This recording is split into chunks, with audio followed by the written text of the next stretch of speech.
the street last night, said everything's alright. Roller coaster, make it through the day upright. It seems your meal ticket is gone, but life goes on. I could never imagine something better. Yeah, right. Now you're cooking on high heat in the middle of the street. Roller coaster, take me to a better time. Let's go! All sing your high line with the roller coaster of life. Yeah. It's time to all choose your timeline on the roller coaster of life. Oh, you seem to easily forget how to place your bet. When everyday life gets you down, you gotta steal the crown. Got to own it. Don't bitch and moan about it, please. God forbid you scrape your knees, and it's nothing to sneeze at. Oh, I've told you over and over again, you gotta get both hands around it and make your own plans. Roller coaster, it's taking over, it's about time. Oh, all sing your high line on the roller coaster of life. You've got to all choose your timeline with the roller coaster of life. Roller coaster.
The NFL owners' meetings are underway in Phoenix, Arizona. Our own Sal Capaccio is on location and getting us the latest from this week. And we'll hear from Sal in about an hour at 4 p.m. However, the big news of the day, the Bills are picking up tight end Dalton Kincaid's fifth-year option. And with that, Kincaid is now under contract for the next 2 years. And we also heard from general manager Brandon Beane, who spoke today and confirmed the Bills and Browns are working on finalizing a joint practice for week 2 of the preseason. For everything Beane had to say with the media, you can listen back on the Odyssey app or our website, WGR550.com. For the Sabres, just practiced today. Noah Ostlund again not practicing, and then all signs are pointing to Ukko-Pekka Luukkonen getting the start in net tomorrow, and that would be his second game in a row. The Sabres Injury Report is brought to you by Hamburg Overhead Door. Is your garage door injured? Call the experts at Hamburg Overhead Door to get your door healthy again. Do stay tuned. We'll get this latest on the Sabres a little bit later on in the show tonight when Paul Hamilton joins at 6. And then 5 games tonight across the league, but just one actually pertains to the Eastern Conference playoff race. That's the first one of the night, 7 p.m. The Islanders host the Penguins, and the Islanders are going to be in Buffalo tomorrow night against the Sabres. In college hoops, St. Bonaventure are reportedly hiring longtime head coach for Damon, Mike McDonald. Bonnie's, he'll be their next head coach. He also previously had D1 experience being the head coach at Canisius. And in baseball, the Jays host the Rockies just after 7 o'clock. The Mets are in St. Louis at 7:45, and the Yankees are at Seattle just after 9:40. It's Paddock Chevrolet Sports Update. Paddock Chevrolet with you for the extra mile since 1935. I'm Zach Jones for West New York's Voice of the Fan, WGR.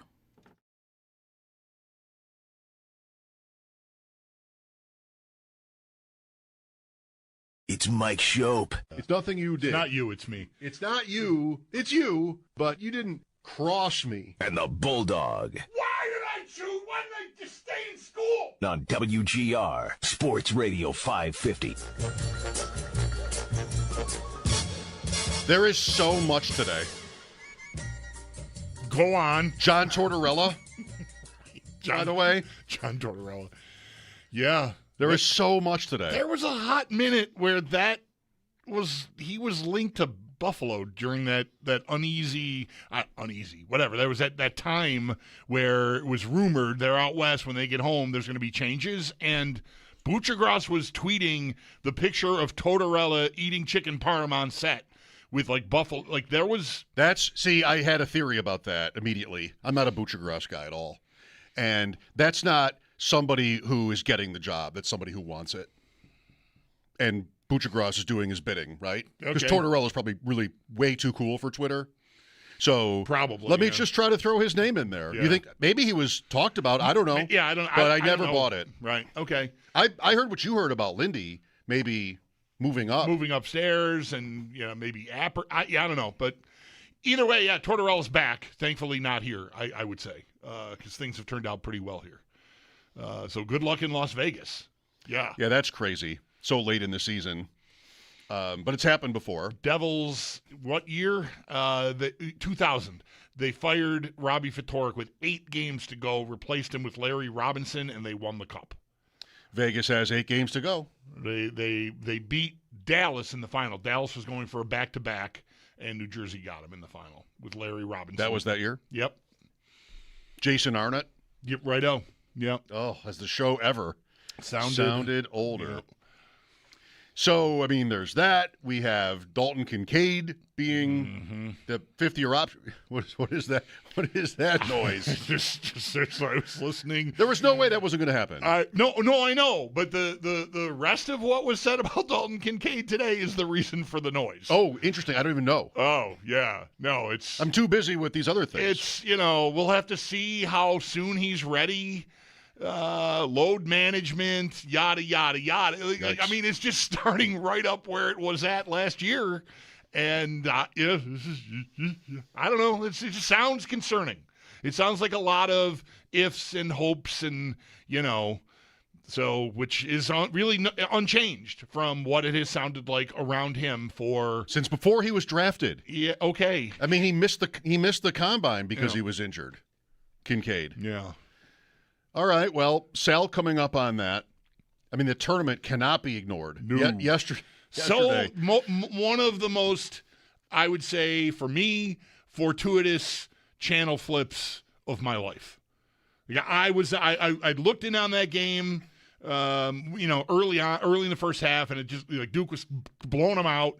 Like, all right, golf. Oh, this guy is a great story, but he's up by 4. Like, okay, hockey, intermission, lopsided score, whatever. Let me check back in on the basketball. Like, oh, okay. How much time is left? Like 5 minutes, maybe. Okay, like, so you saw a lot then. I think I saw the whole. Like, yeah. I mean, What were they down with 5 minutes left? Ooh, I'd have to look to make 10? sure, but maybe 9 or 10. Yeah, it didn't feel insurmountable. I know. When I got to it, I'm like, well, I'm sure I've watched a team come back from that many down with this much time left, so I'm going to hang here. And, yeah, that was a well-timed. I mean, of course, baseball. But the Sabres, they salvaged the weekend, I would say, Yes. by winning that shootout. Yes, they did. Otherwise, it would have been, more likely to be. Pretty tense. Do you know people who are freaking out? I mean, I feel like I do. And I just can't even acknowledge it.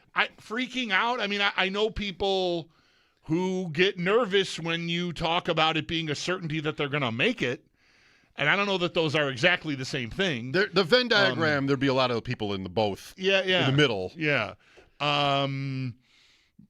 So I think everything they do, good and bad, is likely to cause a freak out. And I think that's been going on for maybe a couple of months already because we're just so not. We really don't know where where the boots are. Like how do we equip myself to be prepared to take a ride with a hockey team that I care about?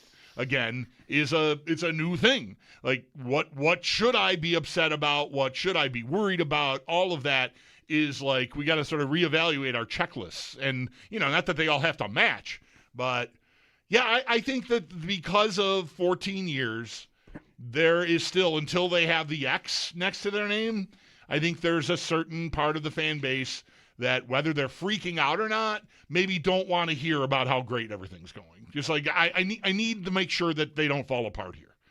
And I've never thought for a second they would. I mean, I think they could fall apart and still make it pretty comfortably. What is falling apart? Losing every game? It certainly, that would be bad. Losing games in overtime, really not that bad. If 98 points with 8 games to go, if they get to 100, aren't they in? Yeah. So, I mean, this came up last week. It's not exactly, it's different conversations. The idea that the bottom's going to fall out, I mean, I don't know. I can't believe that, you'd be worried about that because that's close to unprecedented for a team that's had this season to just sort of completely lose it. I just have friends who anytime they give up a goal, it's like, that's it. And I just don't know how you live like that. Right.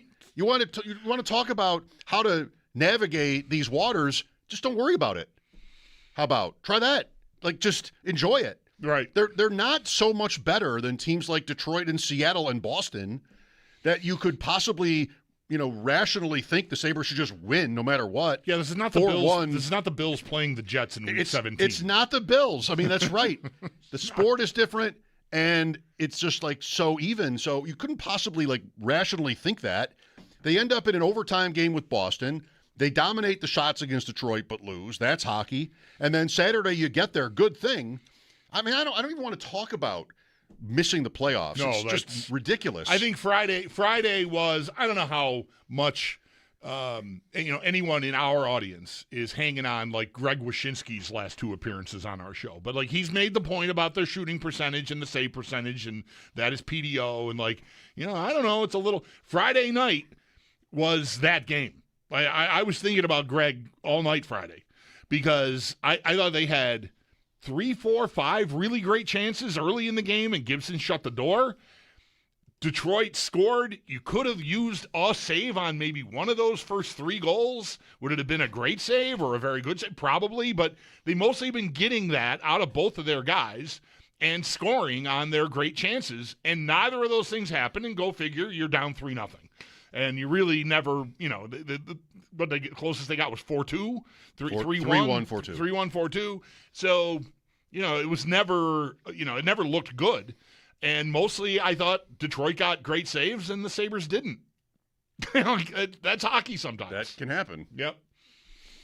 Well, are we seeing the Sabres about to break their goalie pendulum move? One guy after the other, back and forth, Luukkonen and Lyon. Today at practice, the reporters had it that it was probably going to be Luukkonen tomorrow, and that would be a story. Mm-hmm. And I just think, again, I'm not going to try to predict it because it's a complete waste of time. Which one of these guys is the right choice? I mean, they're so close. It's goaltending. I don't know. I'm not necessarily speaking for you on that. Mm-hmm. I don't have a strong opinion on which guy should be game one or just like he's even better than the other one. But what I do think is because it's how it usually works in the league, that the Sabres would want, if they could shape it, to have one goalie be the choice and have it be kind of clear. And to this point, they don't have that. I mean, it's 8 games left, and it's been back and forth, and, both guys have had streaks, and they had shutouts back-to-back out west. Like, it's not, to me anyway, it's not cut and dried who the, quote, better guy is. I don't know that there is a better guy, or there doesn't have to be, but I think they probably want a number one because that's what teams do. And if not, if they go into it, they make it to the end this way and go back and forth in the playoffs, well, that'll be, even maybe controversial to hockey to do that. But I do think they'd probably like to avoid that. And right now, today, it seems that they might be, I don't know, giving Luukkonen a chance to do that for them. Mm-hmm. And if he blows it, then we're maybe right back to the give other. Lyon a chance to try that here somewhere in the remaining 7 games after tomorrow. That's probably what would happen next.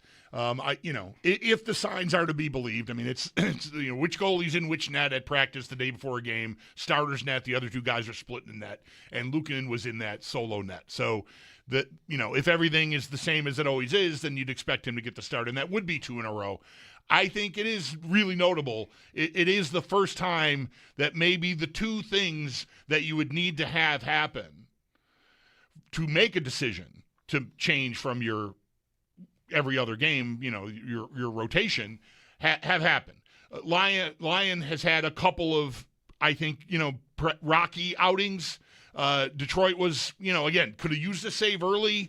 They weren't great in front of him. That's always the case, often. But still, it wasn't a great night for him, and that was on the heels of Anaheim, which was not great either. So it's 2 sort of performances in a row, and Luukkonen, I think, has been excellent in his last 2.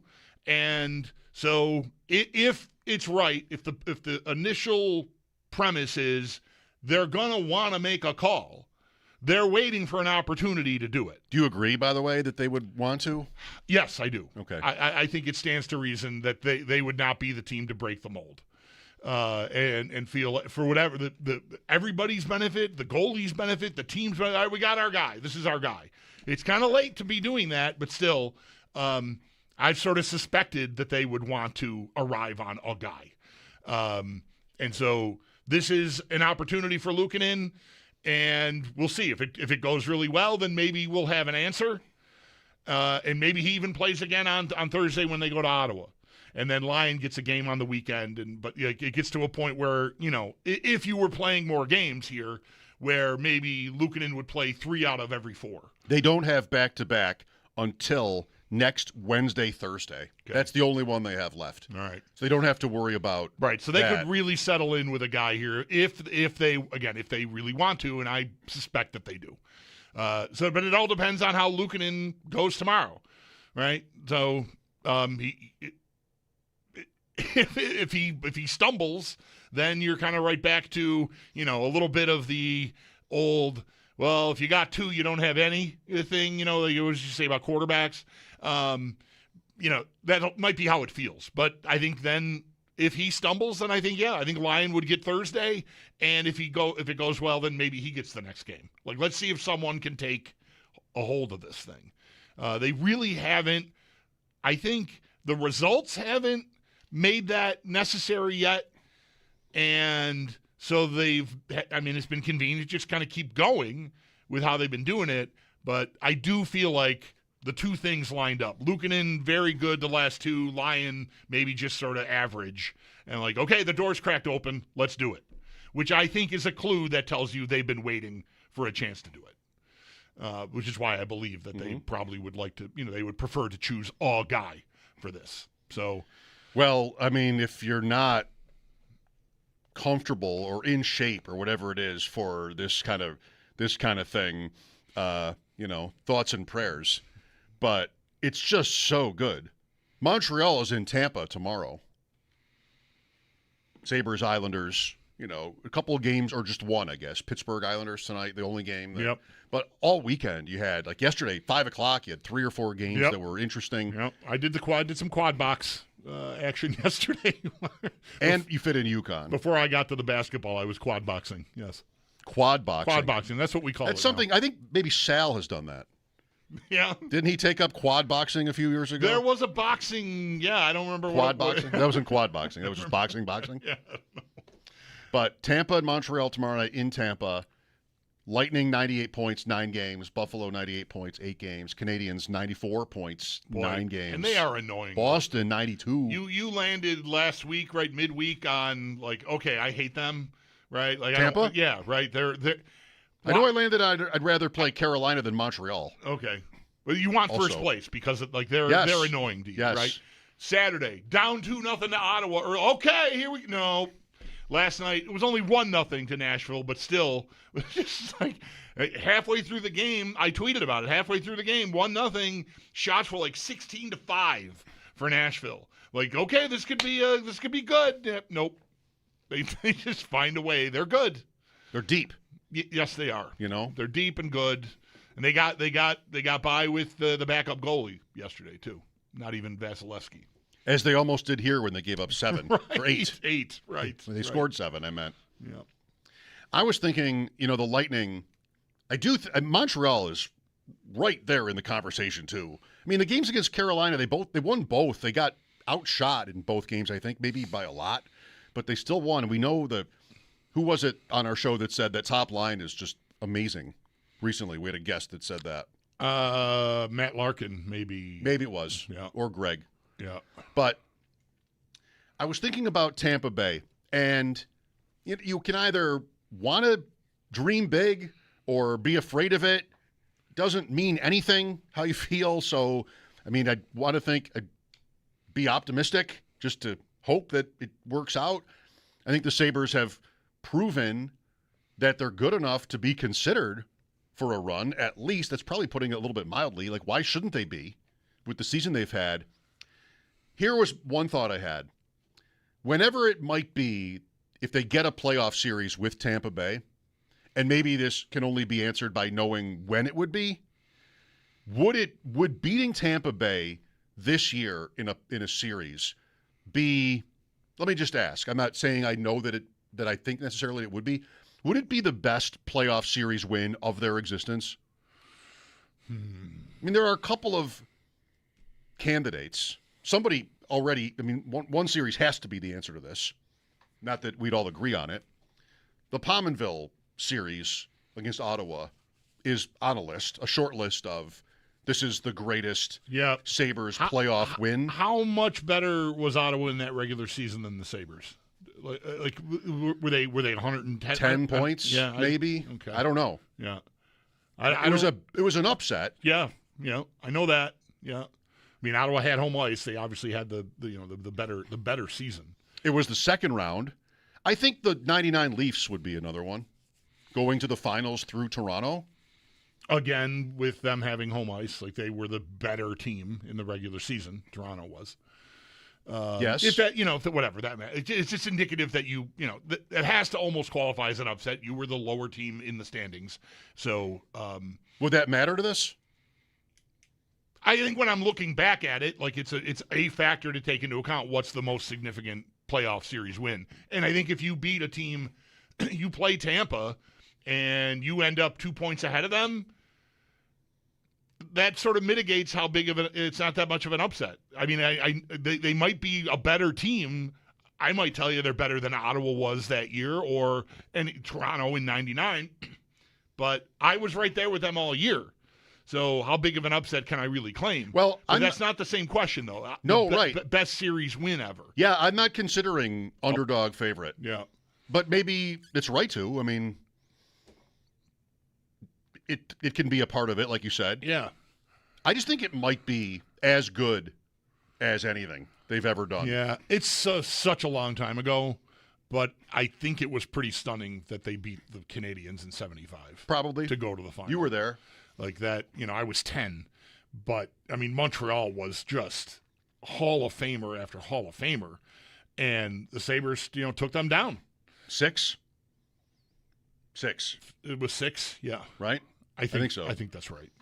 Yeah, that's got to be that deserves to be on the list. Yeah. Anything else? Like, what's the greatest playoff accomplishment in their existence? I don't think it's beating the Rangers. They escaped that series. Yeah, no, in 07, no. And I don't, Mayday's a great moment. And that's sweeping your, at the time, biggest rival. Still is one of your biggest rivals. Back then, I don't know that there was anyone bigger than the Bruins because of the playoff history. Like, that is pretty significant, even though it's a 4-game sweep, makes it seem like it wasn't that competitive, but it was, overtime in game 1, overtime in game 4. And 3. Okay, right. Himelev in game 3, right? Mm-hmm. That might be my answer. Like, that series, just because of, it's a little like ending a drought. The drought was not getting out of the first round. I know, but you know what? It reminds me of a Bills topic from a decade ago, maybe a little bit. How, you're telling me that a first-round series is your career achievement, right? And then you got swept in round 2? Mm-hmm. I hope not. Yeah, that's I know tough. they don't have a cup. I hope that's not it for me. No. I mean, it was cool. We did a thing, which was get to the second round for the first time in like a decade. Yeah. Mm-hmm. Good for you. You put it like that. Congrats. Yeah, that's a tough Is that one. the word? It takes If a you're little bit of Boston, steam out of that for me, I think. But it was great. But honestly, I don't know, like how much that I might like Montreal. It's just so long ago that 70% of our audience has no idea what I'm even talking about. 75 semis. 75 semis. Yes. That's a opponent with massive legacy in the middle of still an era of dominance. And you're who again? Who are you?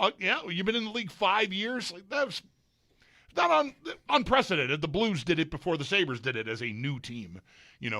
But that was the Blues didn't have to play anybody except expansion Right, games. that was kind of rigged for somebody was going to get there, so they did.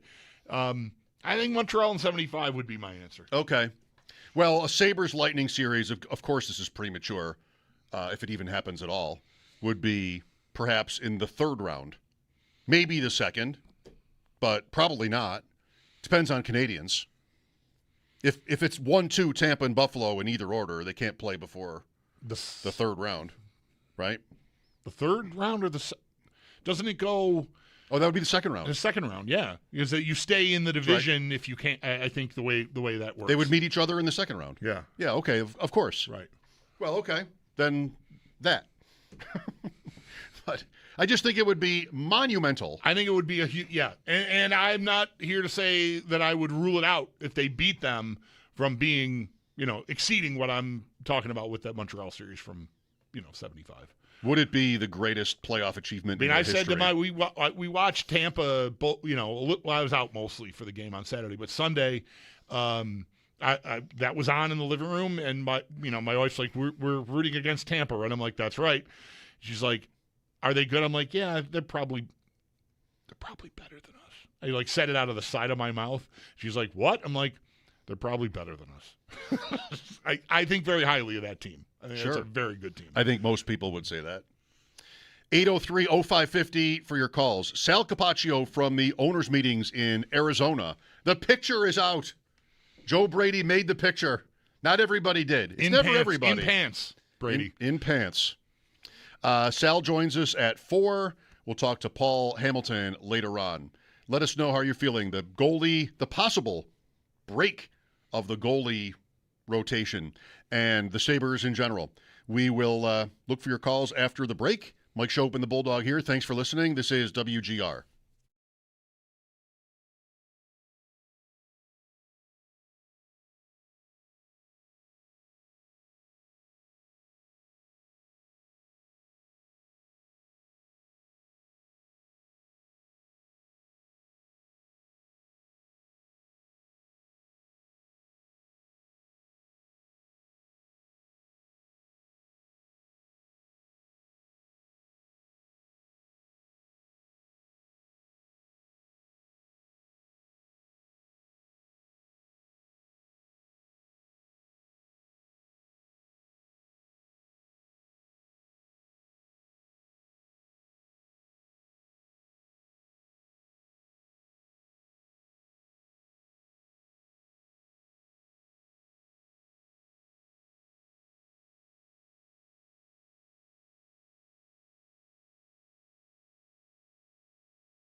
Yeah, I think it's that time of year where you have to be ready. It's stressful. It's unpredictable. You can get good calls. You can get bad calls. You can get borderline calls against you. There's a lot of stuff you got to fight through. I thought our guys did. They stayed together. The bench was good, and they just kept talking about getting back in the game.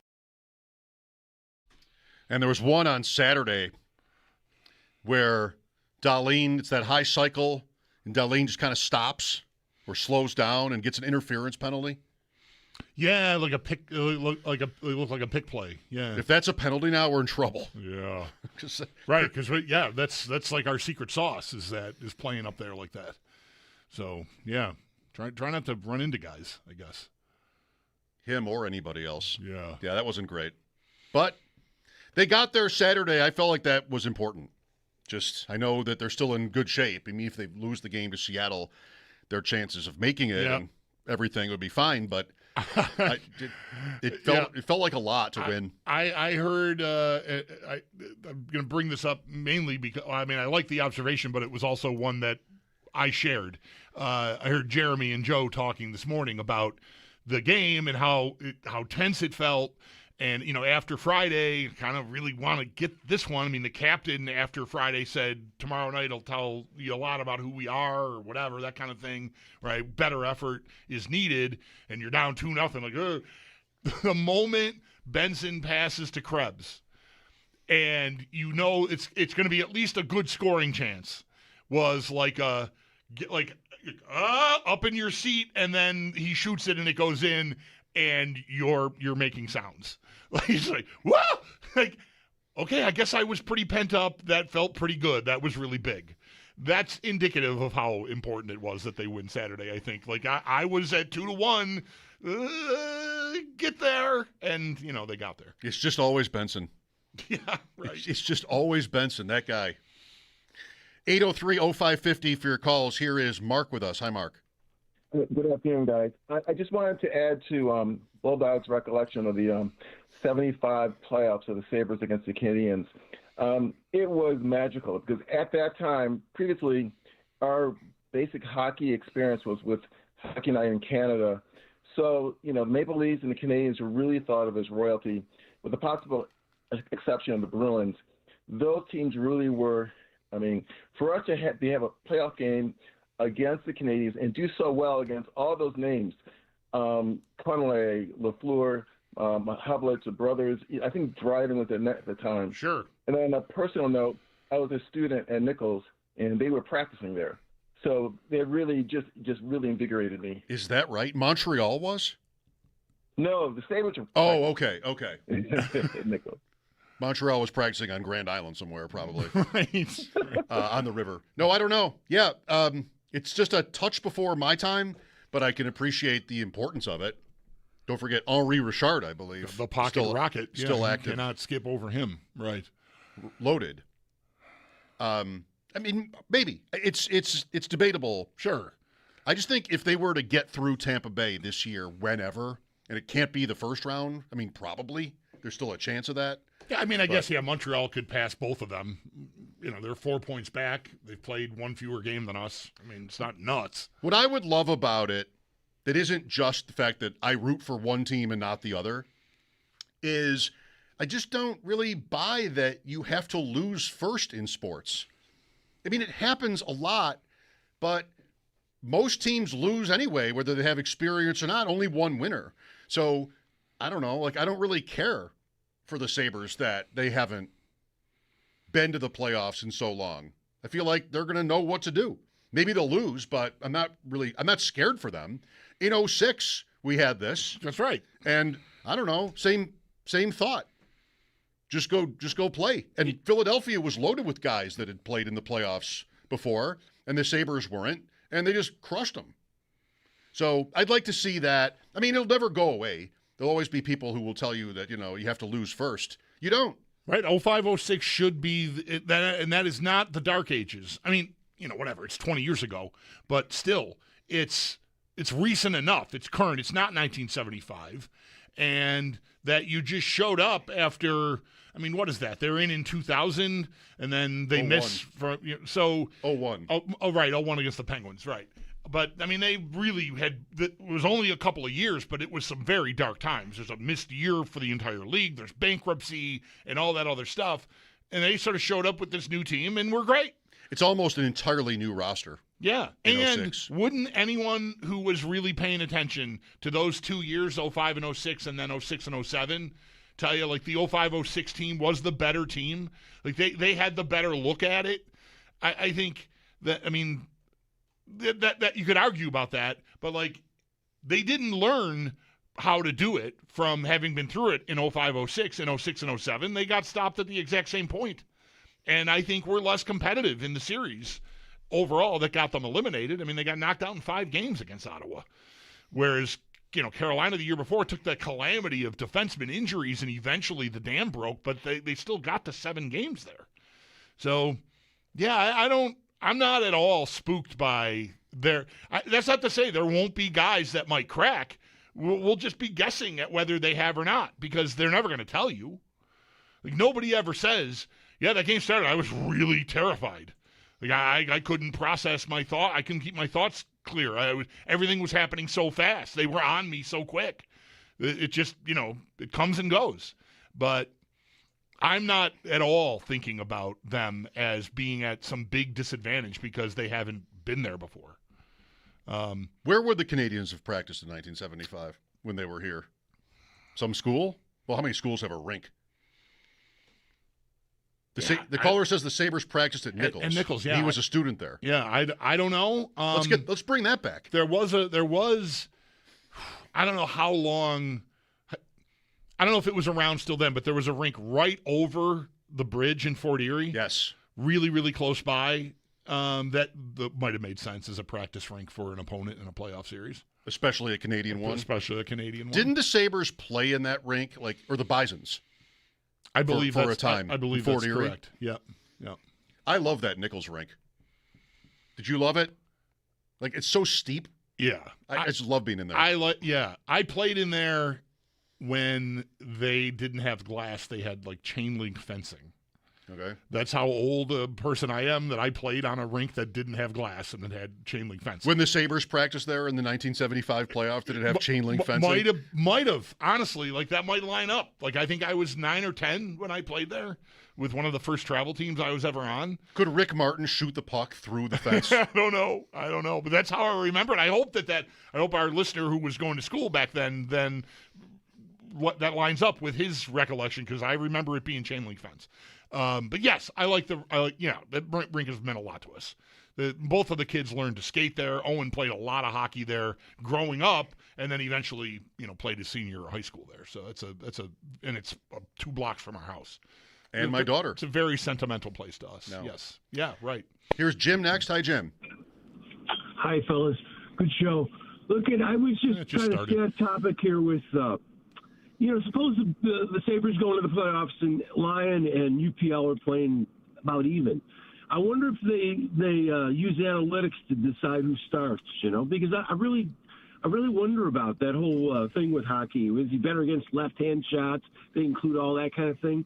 But even in the placement of players playing on a nightly basis, who sits, I just wondered what the role was of the analytics, because, you break things down to percentages and laws of averages, and that's really all it is. But I really wonder what the role of the analytics is in the Sabres playing players, if there's any at all, or is it just choosing players or playing players? Where does he come into a role? It's really kind of interesting. I wonder what a guy does every day that goes and does that. I think they prepare reports on guys game to game for the coaching staff and for whoever needs GM. Kekalainen has said that he's heavily invested in that part of the game, but specific to goalie, I don't know. But I think it informs, everything they do. To some extent or another, or at least it's considered. It might be looked at and set aside, I like this guy better, even though his numbers aren't good right now. Let's keep with it because we think he's going to play a certain way and play a certain role for us, and let's try to see it through. This might be Timmins and Metza right now happening live before our eyes. We thought it was a good idea to acquire this player for a specific role in the offseason, and he barely was used in it, and now he's healthy. So let's see if that actually we were right. Let's see if it pays off to have this guy on our third pair now. That's some of what is going on, and I'm sure some of that is numbers driven. I don't know either what the goalie piece is for that. I mean, I think if you go back long enough to the days when the starters played, 70 games out of 80 or 82 games, and now it's not like it's rare for anybody to come close to that. That's data. And anything that's sort of against how it has always been in sports is probably data. Now there's more respect for it. And now it even pretty much, I think, wins the day in many situations. But all the other things like handedness and, Paul always brings up with the Sabres goalies how they've done against a certain other team. I don't care at all about that. The sample sizes are so small that I would hope the Sabres would not care at all about that when they make their decisions, but they might. So, I don't know. I feel like if it's going to Luukkonen now, that's not because they have a chart that tells them to. That's because they might think that he has more upside. I think that that's maybe it. And that would be a gut call. That would not be, he has a career of statistics, but I think that that's mostly at least a gut call if that's where they're leaning right now. And I think it might be. Why would he play tomorrow night? Right. I think this is the first sign that they're going to, okay, let's try him first, is what's happening. And I always sort of thought, look, I think it's played out in such a way that the case has been made. Lyon gave up 5 in Anaheim and 4 where there's an empty netter on Friday night, and didn't come up with anything really. He made all great save, and then got scored on 3 seconds or 4 seconds later on Friday night, right? A sprawling save out to his left, and then the puck's in the net a few seconds later. Not to blame him for the goal ultimately, but he just didn't get anything that really helped you get that game back on track and get it back going your way.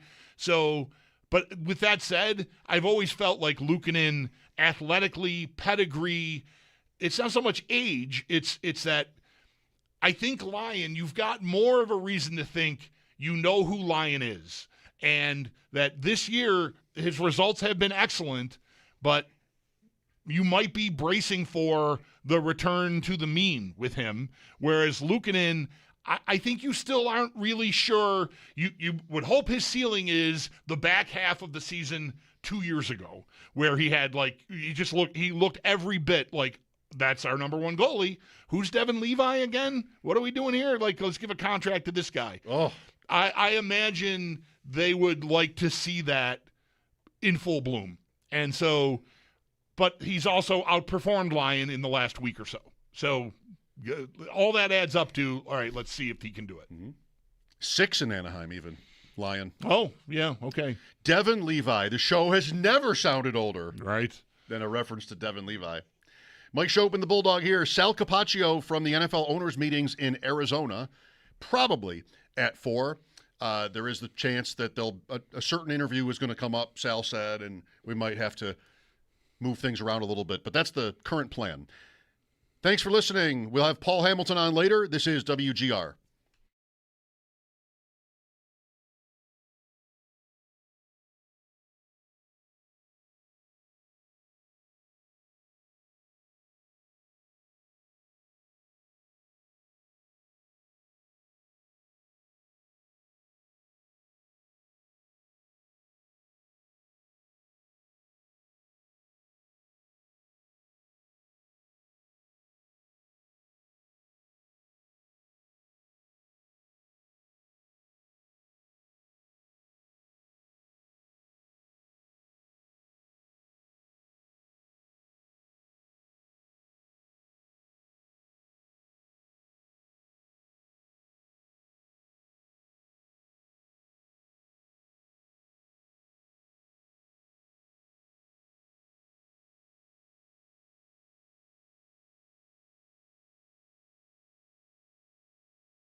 Welcome back. Sal Capaccio checks in from the owners' meetings in Arizona at the top of the hour.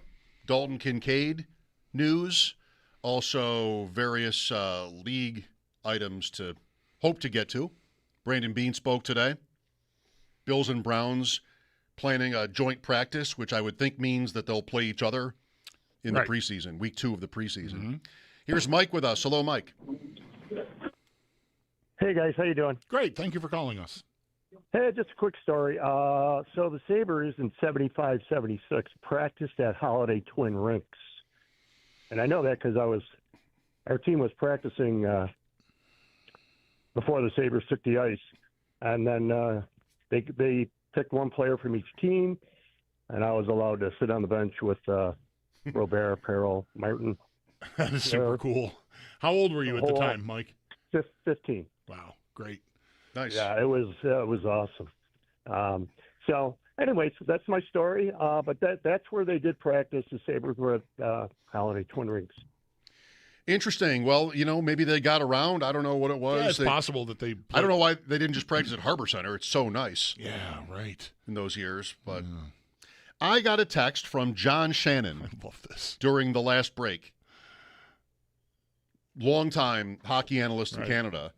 And he says that we were talking about 75, and a caller earlier, if you missed it, this is what this caller is referring to, said that the Sabres practiced at Nichols. During that series with Montreal in 75. Right. And I'm like, where were the Canadians have practiced? Grand Island. I mean, I don't think there's any place to skate even still on Grand Island.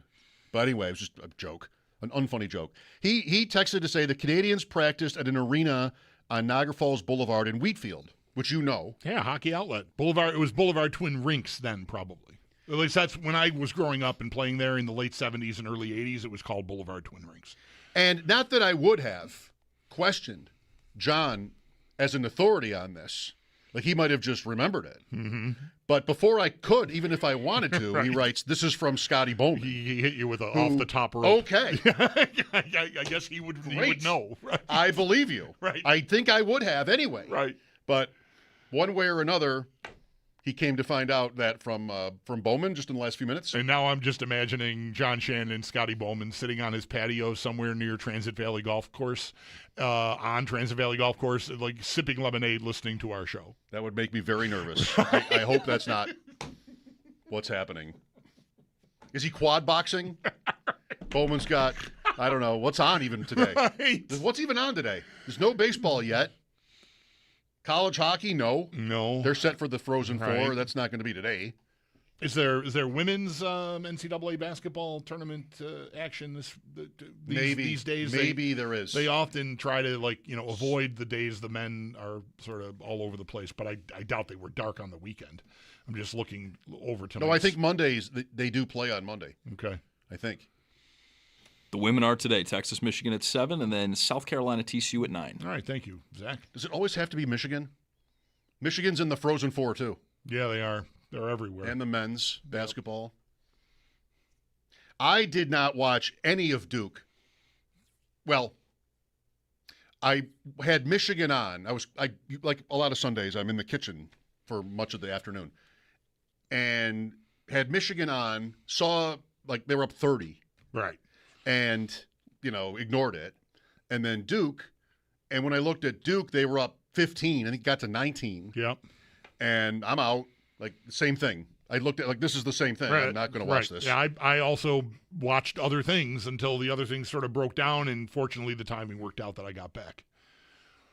I did catch Duke-Syracuse lacrosse on Saturday. Okay. That was a close game. Yeah. Well, the Duke basketball game got close, too. Very close, yeah. But 16-15, Syracuse the winner in the Dome on Saturday. That's tight. You didn't see any of that? No, I didn't. Did not. Gary Gates, Syracuse not get Orange. on Saturday, no.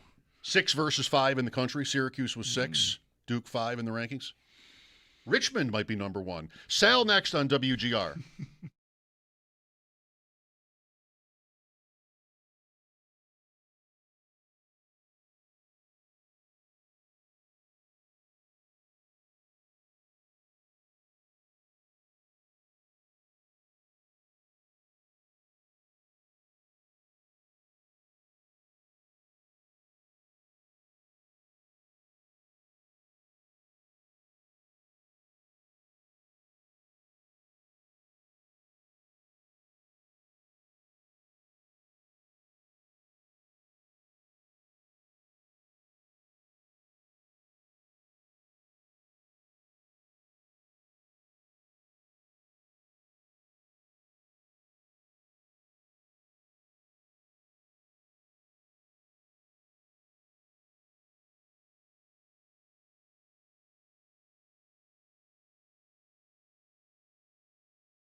Meetings are underway in Phoenix, Arizona. Our own Sal Capaccio is on location this week, and we'll get the latest from him, and that starts coming up next as he will join the show to talk everything we heard from this morning and also some of the latest news, including tight end Dalton Kincaid having his fifth-year option picked up, and then also general manager Brandon Beane speaking with the media today and, among other things, confirming the Bills and Browns are working on finalizing a joint practice for week 2 of the preseason. So do stay tuned for everything we learned from today, as that's coming up next with Sal Capaccio. To the Sabres, just practiced today. Noah Austin, again, a non-participant, and then all signs are pointing to Ukko-Pekka Luukkonen getting the start in net tomorrow. That would be his second game in a row, and the Sabres injury report is brought to you by Hamburg Overhead Door. Is your garage door injured? Call the experts at Hamburg Overhead Door to get your door healthy again. Do stay tuned. We'll get the latest on the Sabres when Paul Hamilton joins the show at 6. 5 games tonight across the rest of the NHL, although just one actually pertains to the Eastern Conference playoff race, and that's the one that gets the night underway at 7 p.m. The Islanders host the Penguins, and up next for the Islanders after tonight, they're at Buffalo tomorrow night. St. Bonaventure are reportedly hiring a longtime Damon head coach Mike McDonald to be the Bonnie's next head coach. McDonald is a Bonnie alum and also was previously a head coach at Canisius. And in baseball, the Jays, they host the Rockies just after 7. The Mets are in St. Louis at 7:45, and the Yankees are at Seattle at 9:40. And heads up, football fans, as Pittsburgh prepares to welcome the nation to the unofficial beginning of the football season, the celebration will begin the night before with an unforgettable invite-only night of music taking place Wednesday, April 22nd at the Rivers Casino Event Center featuring Jason Aldean, John Morgan, and Shane Profit. Visit Odyssey.com/the-night-before to enter now for your chance to win this national contest. Prizes include round-trip airfare, a 2-night hotel stay, and 2 tickets to the show. It's your Paddock Chevrolet Sports Update. Paddock Chevrolet with you for the extra mile since 1935. I'm Zach Jones for Western New York's Voice of the Fan, WGR.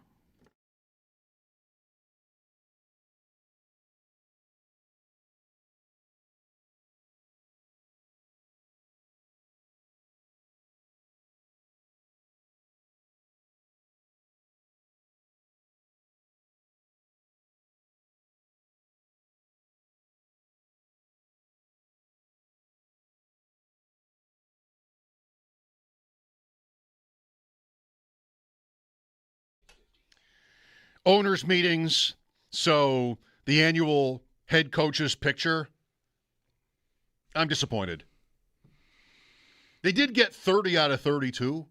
Yep. Did you say you knew who wasn't there? I know that I saw our friend Spencer Germain from Cleveland, who we've had on a couple times, say that Monken was not there. Todd Monken. So I know How do you miss the Cleveland coach isn't there. How do you miss when it's the first one in your career? It's tough, yeah.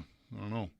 Maybe you didn't know where to go. Jeremy made a point about, like, everybody sort of looks this muted colors. Everybody sort of looks kind of the same. Like, nobody's really branching out with their fashion choices. Mm-hmm.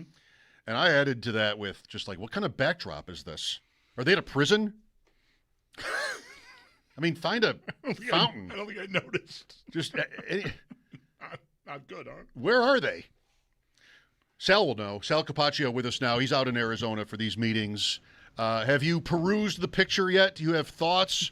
I mean, you've probably been busy, so I don't want to assume. Oh, look at this. I have not. I can see you guys, and you can see I'm not in a prison. I've joined you on video today. You're not in a prison. This is a flex. This is a flex. Look at you with the shades on and the sun glowing off your dome and everything. You look like the picture of spring. Is he in a better situation than these coaches? Yes. Like, why wouldn't they have just taken the picture where Sal is? The backdrop it's nondescript, but it doesn't look that building behind the coaches does look sort of not like a great luxury hotel, I would say. No.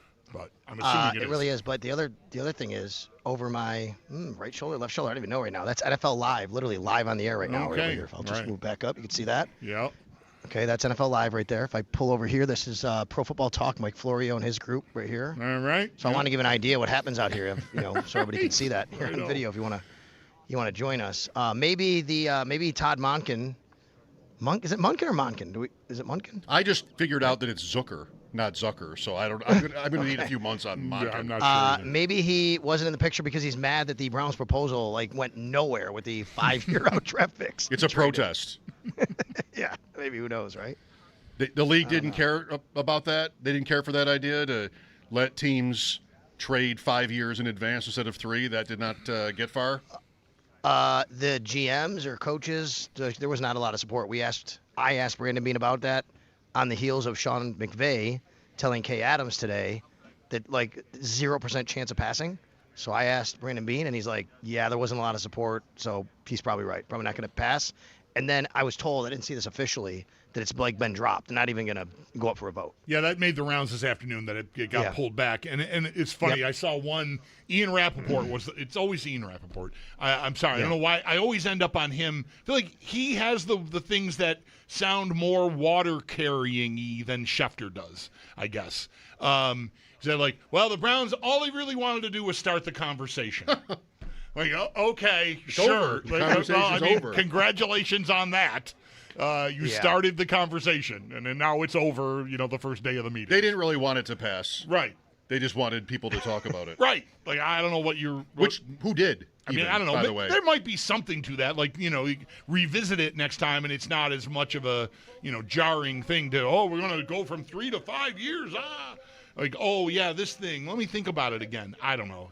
It just felt like just apologizing. Sal, from talking to Brandon Beane, what's the lead here? Is it Kincaid? I mean, Josh Allen being healthy enough for the spring was a story too.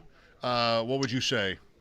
Yeah, I mean, I that's what I wrote about immediately at WGR550.com was Dalton Kincaid's 5th-year option being exercised, being picked up. I think that's, to me, the lead. It's the number one kind of takeaway, but you can go through a lot of different things. He did touch on several different areas. We could talk about wide receiver. Asked him about, about them still drafting a wide receiver, even though they traded for DJ Moore. But Dalton Kincaid, we had learned at the Combine, I think it was, or maybe it was at the introductory press conference, I think is when it was for Sean McDermott even, when he said, I don't think there's any reason why we wouldn't pick up his 5th-year option. Today, asked him, hey, is that still on track? He said it's done. It's official. They've done it. They already submitted the paperwork to the league. They had another month and plus change to do it. So Dalton Kincaid is now under contract to the Bills for 2 more years through 2027. I believe his 5th-year option is guaranteed at about $8.5 million, which isn't that bad, actually, for a tight end, especially if he can stay healthy. But that's been obviously the big issue with Dalton Kincaid. He hasn't been able to stay healthy as much as he would like, the team would like, the fans would like, and that's something that they're going to have a plan for, going into this year, and they already have one, and he spoke about that as well. Yeah, that's what I thought. The 5th-year option is news, and it's important to, they've got a player that they value under contract for 2 more years at a very livable number, both years, I would say. That's my opinion. But, yeah, the bigger news to me was more the way Beane was couching everything he said about Kincaid and load management and how last year went, and it just sounds like maybe – as eager as they were to pick up the 5th-year option, and I'm not saying they shouldn't have, it just sounds like we're picking up right where we were last year with whether we can count on him to be on the field for whatever, enough snaps to really be a meter mover for them. Yeah, I hear you. I would say this, you know how this works, right, guys, that you don't want to put any undue expectations and say, yeah, he's perfect, he's 100%, he's going to be out there, and then the minute he takes a day off, here come the real big questions about what's going on. So I think you start from a point of, hey, we like where he is, but we're going to have to manage him here. I think he sounded optimistic about where he is and what they can do, but he certainly did strike a tone of, let's just see. We have to make sure. We're going to be in touch with the medical staff. They have a plan for him. Maybe at some point during the offseason workouts, you'll see a day on, a day off, and then that might mean something. It doesn't have to mean anything, right? But I think that they believe that they're on the right track with Dalton Kincaid, but just like in a different way with, hey, Keon Coleman had a great offseason last year, but who knows after that, it's the same thing. We can get him through the offseason. Is he going to be able to last? Let's make sure we have a plan to do everything we can to get him to the point where he can last throughout the season. Sal, on the Allen update, I was never thinking that this was one to worry about going into even the summer, but good for OTAs. What more do you know or did you find out about Allen's injury and just in your own opinion, to what extent it bothered him or hampered him? Are we going back to the Cleveland game or even before that or what? Is it Cleveland? Yeah, I think we didn't learn anything new today, Mike, but I think if you go back to things that have been said since then, we probably learned that maybe, if Josh Allen wasn't Josh Allen, maybe he would have taken time off, at some point. he did actually take the last game off, as we know, other than the one play that he went out there, the last regular season game against the Jets at Highmark Stadium. We know that happened. But I think that it was pretty significant for him to deal with. But Josh is a really tough guy. And one of the reasons why, the Bills also don't invest a ton of money in a backup quarterback is I think they rely on their quarterback to stay healthy. Even when you have a really good one, if he can't stay healthy, you have to think about that. That has really been the case with Josh. But, Josh will never use that as an excuse. He'll never really open the door for that, to be quite honest with you. He doesn't talk about injuries that much. But I think that as time went on after that Cleveland game into the offseason, you see him on the crutches and the boot. You hear about the offseason surgery. I think we all realized it was worse than anybody would have thought or at least said publicly, definitely, when it comes to that. Yeah, it might be something that they maybe try to learn from. I mean, obviously, they would say it all the time. I remember McDermott multiple times, especially after, I think, the Houston game. Like, we don't want our quarterback getting hit this much. But It's one thing for him to make it through the weeks and be there for the games, but it's a whole nother when you maybe consider just how much it limited him, if at all. And you would expect there would be some. If you're talking about a leg or a foot, right? The foot was what was bothering him. Like, if he wasn't 100%, I mean, who's going to be that plays that position and plays all those snaps? But you just want to take better care of him is all than they did last year. Sacks were way up last year. And let's remember, the play where he got hurt was a sack, but it wasn't him getting hit. It was him tripping, falling, because he was running away from Myles Garrett. I think Myles was one of them, or maybe he got the sack or half sack, whatever. But he saw him and he turned around. But again, he's running, pressure, that matters. But that's Josh Allen then trying to make a play. And I think a lot of that happened too much last year too, Bulldog, where, it wasn't just the hits. It's he's running around too much trying to make a play, and then he's getting exposed, and we can't let that happen. We'd like to make it a little easier for him, not just from the hits, but just making plays and not feeling like he has to do all these things he was doing, running around and trying to make plays, and then something like that winds up happening. Sal Capaccio at the NFL owners meetings in Phoenix. Mike Schopp and the Bulldog here. We're talking about the Browns indirectly. There is some news about the Bills and the Browns today that they might be practicing together in week 2 of the preseason, which I think, Sal, would probably mean, even maybe definitely, that the Browns would face the Bills that week in the preseason. And I don't know if you know if that's a home game or just what's official here on this one. So they're working through the finalization of it, working through the process of it. It's not final, but Brandon Beane did say Bills at Browns for a joint practice. So it would be in Cleveland, week 2 of the preseason. This would, I assume, be very similar to the last couple of years when they did this with a couple of teams where you go on a Thursday practice. My assumption would be it's a Thursday practice, a Friday off, game on Saturday night. Doesn't have to be. It could be, maybe move it up day, Friday, Saturday, Sunday, something like that. I think the interesting thing here is, too, the Bills do have 2 preseason home games this year because they only have 8 regular season home games. So this would satisfy the 1 regular season away game. If you go to Cleveland, you practice, and then you play there, that would be that game. Also, preseason. Week 2 of the week 2 of the preseason is later this year than normal. Because as we've talked about, the NFL season actually kicks off a week later than normal. You have to wait. The Labor Day is as late as you can be. So if you're playing on a Sunday this year in NFL Week 1, it's September 13th, I believe. That's Week 1. Labor Day is the off week. So the the week before that would be the 29th, 30th, I think maybe something like that would be Week 3. Week 2, if you're mapping it out, you want to know when the Bills will be in Cleveland, it would be sometime between August 19th and 23rd, I believe, like that weekend. And this won't be affected, Sal, the schedule you lay out, by the fact that the stadium is opening, right? We haven't heard anything about that. The Bills, we still expect, will play 2 preseason home games. That is correct, and that is the latest we heard from Pete Gwelly, who, by the way, is here, and we oftentimes get to talk with him. We're hoping to talk with him. There's nothing official. We don't know if we'll be able to talk to him this week. If not, it will be as soon as after we get back in Buffalo because he's in a lot of the meetings that are going on. But the last time we spoke with him, not just, for Bills stuff, but I was down at KeyBank Center right ahead of the NCAA tournament, and he spoke, and he took questions about this. And his answer was basically, yeah, we're going to get the keys to the stadium in June.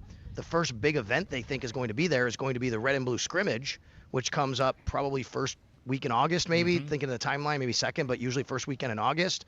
And they're going to have, as of right now, 2 preseason games there. So you're going to get people in that stadium, and I'm sure there's going to be something for season ticket holders, something like that. You'll get people in there. 2 preseason games inside that stadium, and then obviously we'll see in mid-May when the Bills open the regular season at Highmark Stadium. How well do they usually draw for that scrimmage? Do they put a cap on it? Because this one might be that they could fill it if they wanted to. Right. Yeah, they usually do. And I think, if I remember right, I think there was a time where they didn't open the upper bowl, but maybe last year they did. I mean, they had, I think if you go back and look, if I remember right, even when Gwelly was here maybe last year, 2 years ago, it was how, like, oh my God, they sold out or came close to selling out a preseason. I've got a number of right? 50,000 in my head for one of those blue and white scrimmages. There you go. So I don't know if that's. I feel like that's safe. So that's considerable. I mean, the new place only holds a little over 60, right? Yep, that's exactly right. And I do think, Mike, you would want everybody in there. You want to show this thing off, but if you're a season ticket holder and they've sold out the PSLs, you're going to want to, probably give those people an opportunity to get in there. And, we'll see. It'll be really interesting. And those are all the things that we'll talk with Pete Gwelly when we do get to talk with him about how they're going to go about that.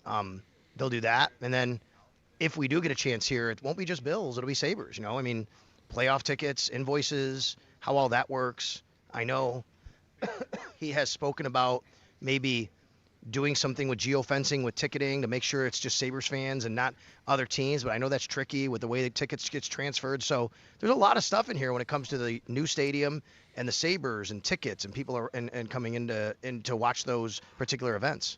2 preseason home games because, as you said, the extra game, if it can still be called that, this year for AFC teams is on the road. So they'd have the 2 preseason home games and 1 on the road. There was, from the new controlling owner of the Colts today, the subject of the 18th regular season game was brought up.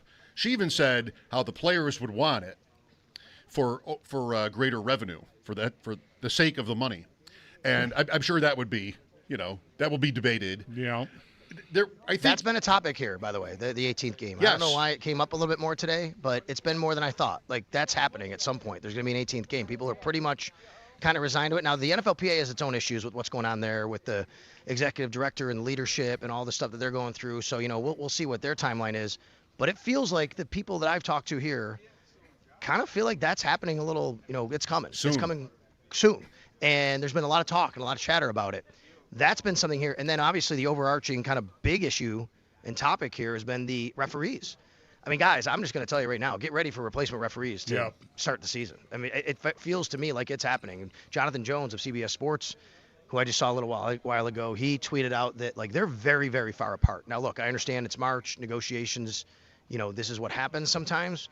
But from the NFL standpoint, you talk about kind of sending the message from one side, right, Bulldog? From the NFL standpoint, the message was basically, well, if we don't get this done soon, we're going to start devoting our resources to the replacement officials because we don't have time to negotiate with you. Yeah, I would not think. I mean, that can certainly be a threat that might get the referees union to maybe come back to the table, maybe in the NFL's eyes with a more realistic goal in mind. But it also, to me, just sounds like the NFL just going, you're not that important, and we'll just do what we want.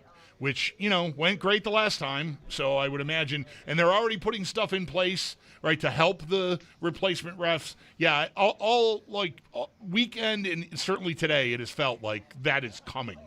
I guess anything could change, especially if the union changes their position significantly. But I'm expecting, replacement refs. I am too. I'm expecting replacement refs at least week 1, and then we'll see where it goes. And sometimes that's what happens. You put them out there and say, okay, and the referees say, we'll show you how bad our replacements are. And the NFL says, no, we'll show you that we can take care of the games without you guys, and then we'll see where it goes. But they're definitely at an impasse right now, and that is an overarching topic. And so much so, I believe, there was a memo that went around early today, from the league telling team personnel, coaches, executives, don't talk about it. First rule of Fight Club is don't talk about Fight Club. First rule of negotiating with the referees is don't talk about negotiating with the referees.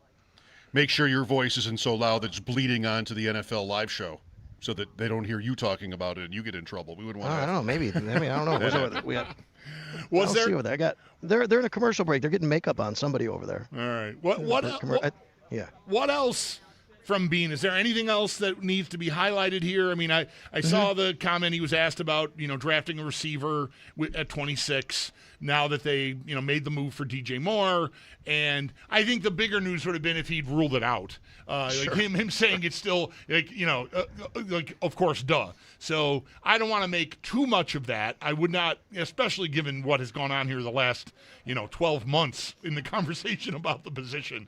I would not expect him to just get a gun out and start shooting holes in the idea of drafting a receiver at 26. So I don't know if that was notable at all. Was there anything else that he dropped on you guys that, seems pertinent right now? Not dropped on us necessarily, but through questioning just about the edge of C.J. Gardner-Johnson and how much of an edge he plays with. And okay. he talked about it. He recognized it. And he said, you play there. I have to go back and look at the phrasing, but all the things you'd expect him to say, there's a certain edge you play with, but you want to make sure it's not too much. You want to make sure you're not hurting the team, and they wanted that on their defense. So we talked about that a little bit. Dorian Strong was a topic and asked about, and he still has no for sure medical update. He said Dorian did have neck surgery. He is going through the healing process of the neck surgery, but right now everything is still up in the air, and they don't really have any information to offer, and that's really going to be up to the medical team and talk with him. So I don't know what we're going to hear or see about Dorian Strong. I mean, I look at the depth chart right now, and they could use another outside corner. And if you're not going to have Dorian Strong available, if he's not going to bounce back and be able to play football again and contribute to the team, then I do think it's a spot you have to address. And maybe even if he is able to do that, you have to address it. Would Brandon Bean rule out running back in round one, or would he just say anything's possible? Never rule anything out? Or would he say, all right, you got me? Punter? Are there any positions he would rule out in the first round? Is Davante Adams on the trade block, Sal? Did you hear anything from Sean McVay about, I know NFL Live, he's on now, maybe it's recorded, but he was talking about A.J. Brown and that they looked into that and that maybe Adams is movable. Yeah, and I think they got to pay Puka, right? I think they got to pay Puka. So I think that's where some of this is coming from. But then again, if you're in on A.J. Brown, I guess from what I read, a couple of the quotes that came out when he was on doing the rounds today, that it wasn't totally ruled out, but it wasn't something like they were itching to do. It kind of sounds like the Myles Garrett situation where, Andrew Berry's we love him and he's a Cleveland Brown, but he never said, we definitely won't trade him, I guess. I don't know, something like that again, where you're thinking, okay, well, is it possible? So maybe Davante Adams, and I know that, we know the Bills peeked in on him. I know Brandon Bean has a very good relationship with Davante's agent, and, maybe that's something that they revisit at some point if that winds up happening. But I don't think he closed the door completely from what I read. Yeah, I saw that. I saw Adams getting traded from the Rams connected to them getting Brown. Yeah. So I don't know. I mean, the teams could still eventually do that. Maybe even after. Maybe they're waiting for June 1st. Who knows? Right? Because the rules are different there. Yes. As far as where you can release a guy and designate it, there's no designating a trade for June 1st. So. Maybe that's still something to keep an eye on. I saw a little while ago, Sal, the Bills connected by a Packers beat writer to Dontavian Wicks as a group of teams, 4 teams, and forgive me, I don't remember the other 3, that have been prominently active asking Green Bay about Wicks. So that might be something to keep an eye on too. You guys know I've said this, that I think all options are still on the table at wide receiver, and part of the big reason is because I think Keon Coleman might be the most fascinating player on the roster right now because I have no idea what their plan is with him.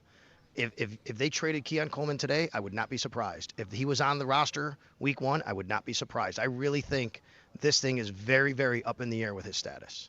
What happens tonight at this thing? Are there parties? It's a reception. It's a reception on the lawn for everybody who's in the league. We have owners, GMs, their families are here. Some of them, they bring their wives, their kids.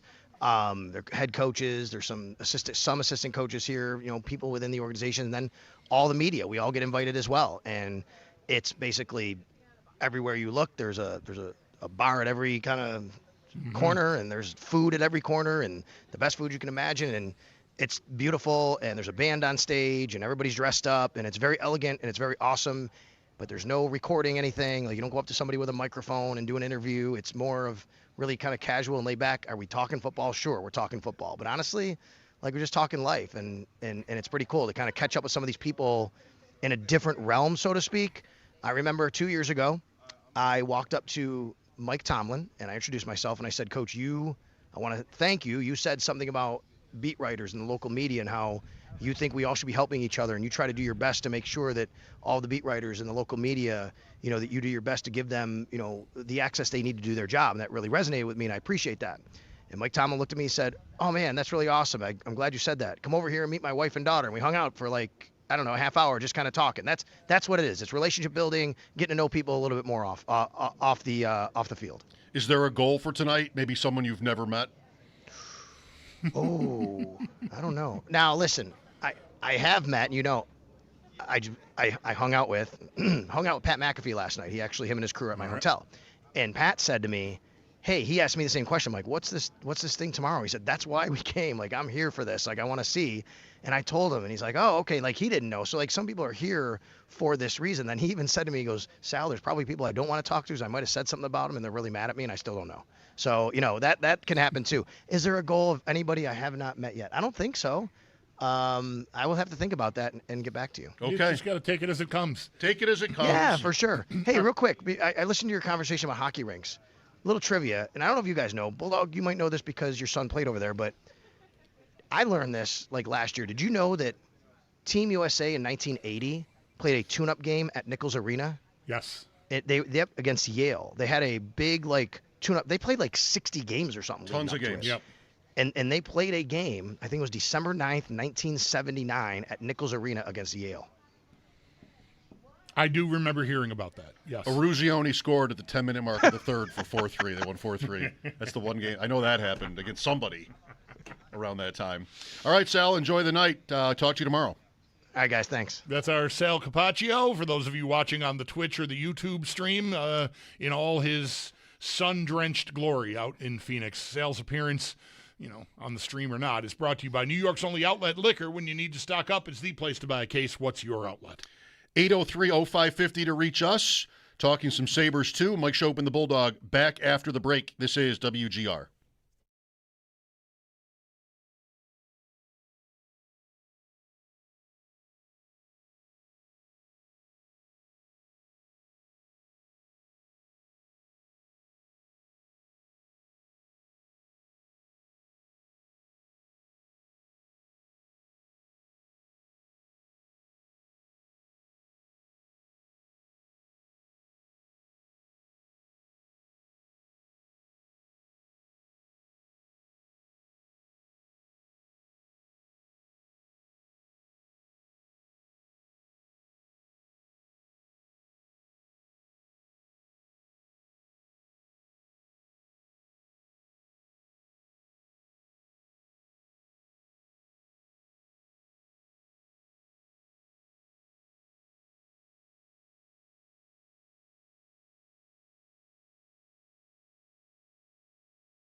Are underway in Arizona.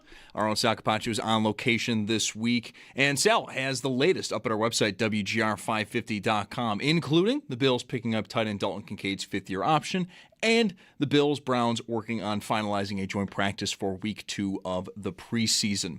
We also heard from General Manager Brandon Beane today. If you want to hear anything that Beane had to say with the media, you can listen back on the Odyssey app or our website, WGR550.com. For the Sabres, just practiced today. Noah Austin again not at practice. And then in terms of who is set to start tomorrow, all signs are pointing to Ukko-Pekka Luukkonen getting the start, and that would be his second game in a row.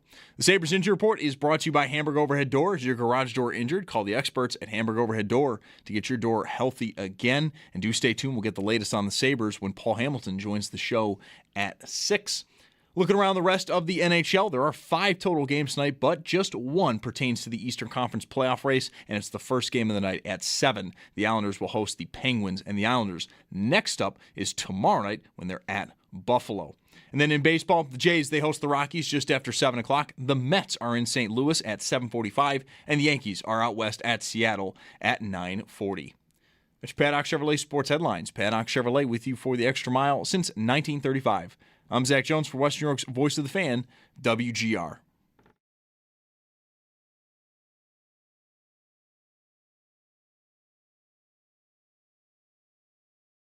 Great teammate.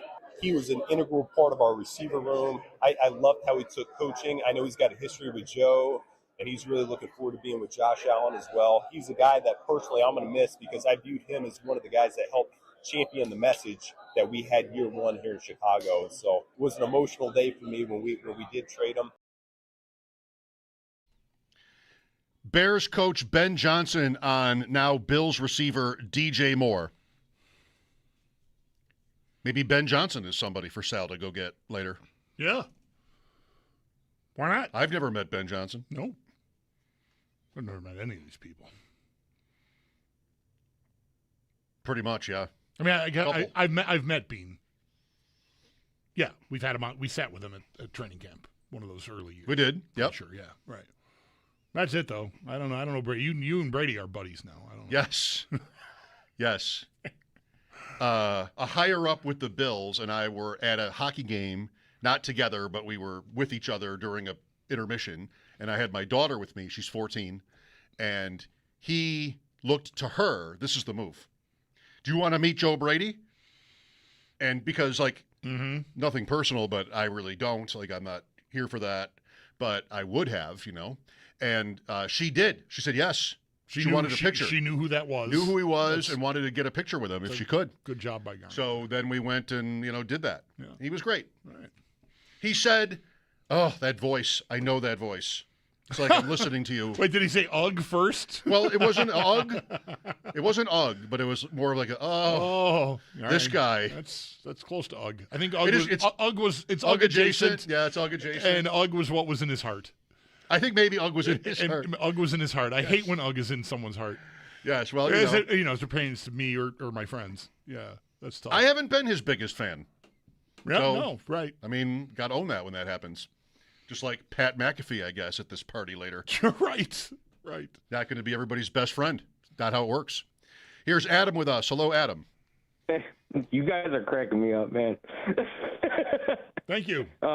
Yeah. Thank you for having me on. I just want to talk about the Sabres. And, I love it. It's great what they're doing right now. And, my moment isn't the greatest moment. My dad used to take me to hockey games, and I remember going to the Odd, and they were playing the Capitals in the Eastern Conference Finals. It was Dominic Hasek versus Olaf Kolzig. This was in the arena, not to mess with your memory, but that was 98, so the new arena was already Was open. it in the arena? Okay. Yes. It's okay. You maybe were really young. It's fine. Yeah. But, I remember that moment. I know we lost. And, yeah. But, that, the fact that they're back now and it feels like they're back is great. And I can, have my daughters watch hockey games with me and stuff like that. And it's awesome. Yeah, I like the, it's nice to hear 98 gets sort of just gets run over, right? I mean, 99, they go to the final. 05, 06 is like a rebirth. 06, 07, they're the best team in the league. 98 was, for me, like that was the first year they were really good when I was on the radio. And that meant a lot to me. Like I remember just the feeling of, and I talk about it all the time, like how you get, in that year they had 3 series, and that's like weeks of just up and down and anxiety and excitement and adrenaline and just all this stuff. And that was the first time I had really experienced that as someone working in the media, to that extent, like that they went 3 rounds deep. I mean, that was awesome. It was, I'm not into like it set the table for them to go around further in 99 or whatever. We already talked about, you don't have to need to necessarily learn how to do it. You can just show up and be good. That can be helpful. That was Lindy's first year. Mm-hmm. The team had won the division the previous year, so they weren't like, out of nowhere necessarily, but still. I like that you mentioned 98, that it holds a special place for you, because it kind of does for me too, and it's kind of an afterthought because other years kind of, rightfully so, kind of outshine it. I like all of that. I did not really tap into 97. The Nolan team didn't really connect with me or myself with it, but 98 with Lindy was quite different. And I loved that season too, that postseason. They won, I think they won 9 of their first 10 playoff games. Does that sound right? They beat Philadelphia in 5. It had to be in 5 because they won it on the road, Grosek. Right. And then they swept Montreal. Right. And they beat Washington in game 1, I think. And I can sort of remember thinking they're home. Like they might lose in the finals because in those years the West always had the better top teams. Mm-hmm. But still, I thought, you win game 1 in Washington, they're not losing to anybody. And, they did. Yeah. So that was wrong. We might have felt the same way about Carolina in 06 when the Sabres made it to Carolina in the conference finals, won the opener on the road. You don't want to say team of destiny, because there really isn't that. Yep. But, man, it felt like they were just cruising. We talked about this a lot, not that year specifically, but the winning on the road in playoff games to start series. I mean, they were 7 seed, 8 seed those 2 years. I don't remember which one was which, but they were obviously not a home ice advantage team in those 2 years. But yeah, I mean, they won game 1 on the road with in the final in Dallas. The shot heard around the world from RJ. That's game 1 in Dallas of the final. All right, we got it. So 98 in Philly, 98 versus Montreal, 98 in Washington, 99 in Ottawa, double overtime, Miro. 99, they lost the opener in Boston in the second round, I think, in 99, but then 1 in Toronto and 1 in Dallas. Yep. So that's a pretty good That's a pretty good track record of. That's why I said I feel some comfort in opening on the road, because I feel like they were really good at it under Lindy back then, and they were. 0-1 in Philadelphia. Okay. I barely remember that series. Another kind of forgotten series. Yeah, it is. Curtis Brown. Yeah.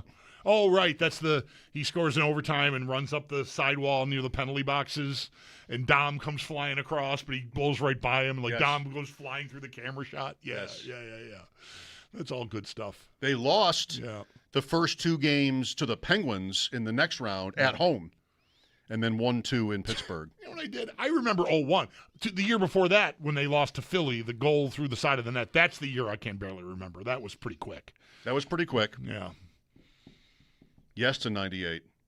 But it would not be, to the earlier conversation, the Sabres' greatest playoff achievement. No. It would not be losing to the Capitals. No. Or anything. It would be what?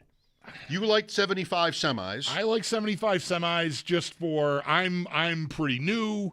You're Montreal with what are there? 8 Hall of Famers on that team? I mean, it's just maybe more. They're just jacked. I mean, it's Larry Robinson and Serge Savard and Guy Lapointe and Guy Lafleur and Yvon Cornwallier and, oh my God, Henri Richard, Ken Dryden. I got to take a breath. Bob Gainey, Steve Shutt. The whole team is just, it's all Havlich, it's all names. Lemaire. Oh my gosh. It's bonkers, that team. John Van Boxmeer. What? 95 or 75 Canadians. Really? Never knew that. 9 games. Wow, I did not know that. Bunny LaRock. I'll give myself a pass. I was 10. Yeah, you can give yourself a pass. Or 9, actually. It wouldn't be 10 until July. That's pretty good. I think I would pick 99 beating the Leafs as their greatest. Same round as that, and that's the best they've ever done. But to beat Toronto in 5 games to go to the Cup, I can't top it. Carolina might have topped it had they finished off Carolina and maybe won. Of course, that would be it. So no clear-cut answer to that, I think. The Pominville series, the Leaf series, the Canadian series would be, I think, the top 3. And I wouldn't put Mayday because it was the first round and they went out in 4 in the second round. Yep. It's just like, okay, well, this is a cool thing, but it's not that big. It was big in terms of their franchise. Right. And the reason this came up earlier is I think if they were to beat Tampa Bay in a playoff series, maybe that would be the second round this year, that might be number 1. I think this season has been so stunning. And here are the Lightning. I mean, the Panthers went away. The Leafs hardly ever win rounds, but they have been in the playoffs for like 10 years in a row. Since Matthews. The last year they missed the playoffs before this one was the year leading up to the Matthews draft. Florida's out of the way. Toronto's out of the way. But Tampa Bay is not. And they're still here. They're still they sort of they sort of rebooted because they were in the final. Were they not in the final? Same as Florida, 3 in a row, but 1, 2. I can't remember. Anyway, they've been a juggernaut. And you thought maybe, okay, well, Stamkos is over, and maybe it's over for them. But they still have like the guts of that team that won cups. Even depth guys like Nick Paul still there, right? But, of course, at the high end, Kucherov and Hedman, they basically replaced Gensel, put Gensel in Stamkos' spot and don't really miss a beat there. Production-wise, probably it's even an uptick considering where Stamkos was in his career. And they're still great. The goalie's great, and that's a serious team. And, yeah, I mean, it's not out of the realm of possibility they could play in the first round, but one of the two of them would have to fall off enough that neither of them wins the division, and I doubt that that'll happen. Montreal just has to cool off, almost win out. right.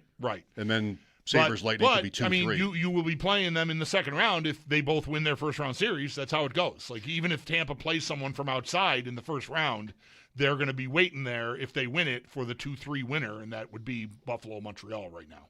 The Lightning were in the finals 3 years in a row, beating Dallas and then Montreal in the COVID year, then losing to the Avalanche.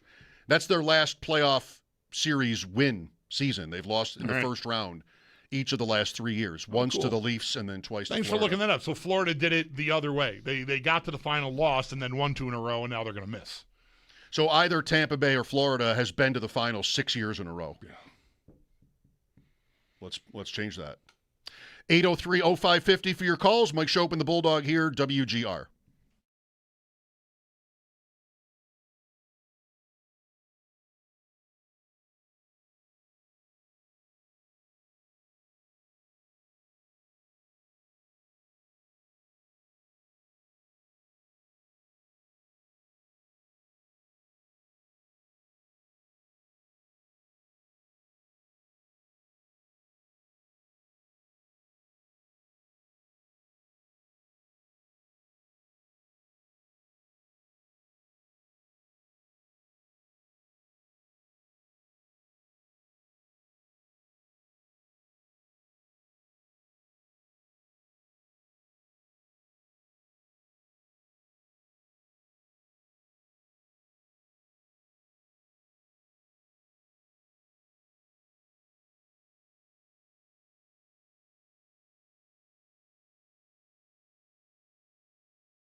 That's a big question you just asked me, and we should let everybody who wants to weigh in It's a little like at some point. It's a little like the snow brush question, I guess. I've been carrying a backpack to work for the last few months, and I have a pair of gloves in there, winter gloves, so that I always have them in case we're here and it's not snowing, but then we get out, we got to scrape our cars off. I want to have gloves, so I have them, and I just pulled them out of there and said, "Is it safe? I should be able to put these in the house now. I think." That's my instinct, is that I should be okay. Feel free to let them know out there. JD is with us. JD, got about a minute and a half. All right. Hey, guys, I just want to say that, it's for the Sabres, it's been a long time since we've had a home stretch, and I hope fans recognize how many points the club has banked. Playoff teams are made in the fall and maybe in December. You have to bank points. They banked a lot of points. They're not just going to keep going like a freight train. There's going to be a lot of desperate clubs. They're going to lose some games. That's the way the home stretch goes. Their chemistry is fine. The deadline deals were all good because they were for depth. You've got nine like 9 NHL defensemen now, and if Luke Shen is your 8th, 7th, or 8th, he's got 1,100 games if you have to press him into action. So the home stretch is not the same as the rest of the regular season, and the playoffs will be even more serious than that. But there's going to be some losing, but, the chemistry's fine. I think that Sabre fans should be happy, and, we hope they win games, but, just be prepared, and going to be some losing involved. You face a lot of desperation now. We'll see. Thank you. They have 8 left. After that, it's on.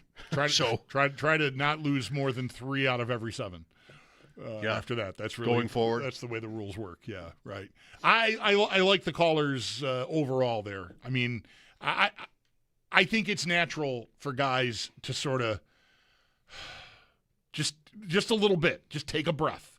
So that might result in losing to a more desperate team. Callers talking like fans are antsy. Is he right? This is WGR.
NFL owners' meetings are underway in Phoenix, Arizona. Our own Sal Capaccio is on location. We'll be getting us the latest throughout the week. And for today, the big news, tight end Dalton Kincaid did have his fifth-year option picked up, and Bills and Browns are working on finalizing a joint practice for week 2 of the preseason. This all comes from General Manager Brandon Beane, who did speak with the media today. And for more on what Beane had to say, we do have pieces up at our website, WGR550.com, or you can listen back to the audio over on the Odyssey app.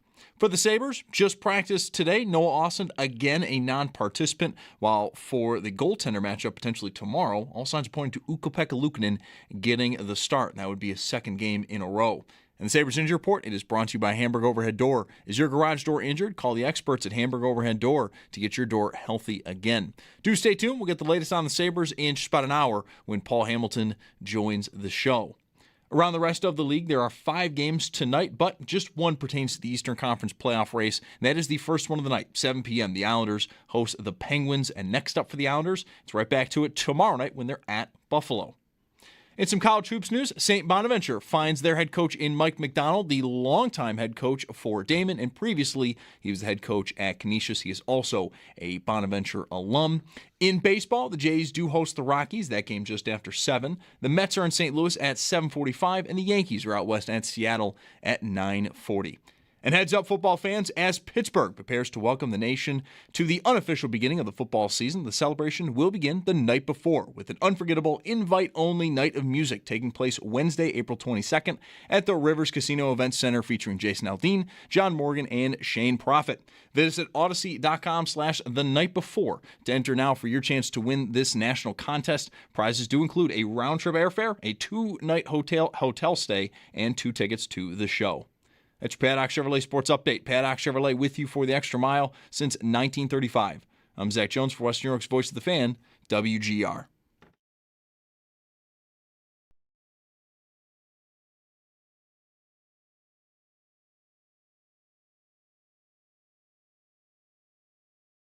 It's Mike Schopp and the Bulldog. How many bees is a swarm? Is 2 a swarm or 3, whatever? How many does it have to be? And like 7. It's Mike Schopp. How many times do you have to be stung to have been swarmed? And I was like, dude, I got swarmed. I got stung only once, but I was swarmed. And the Bulldog. You insist you were swarmed. There were bees, man, like plural, big, lots of S's. Lots of E's and S's. Bees. that was not bees. fun. Right. That was not fun. On WGR. Hey, man, that kind of hurt. Sports Radio 550. Thinking back to when we talked to Sal an hour ago, I brought up... That was great. Wasn't it? Talking to Sal.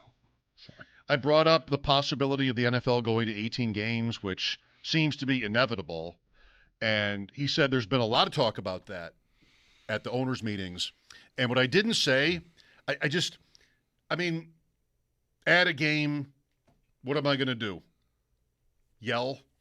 Scream and yell about it? I mean... It's just always we're going in one direction. I didn't need a 17th game. I don't need an 18th game. But if it happens, it happens. Didn't need a 7th playoff team. I've got a 7th playoff team. Right. Nobody asked for that. Didn't need football on Thursdays. We've got football on Thursdays.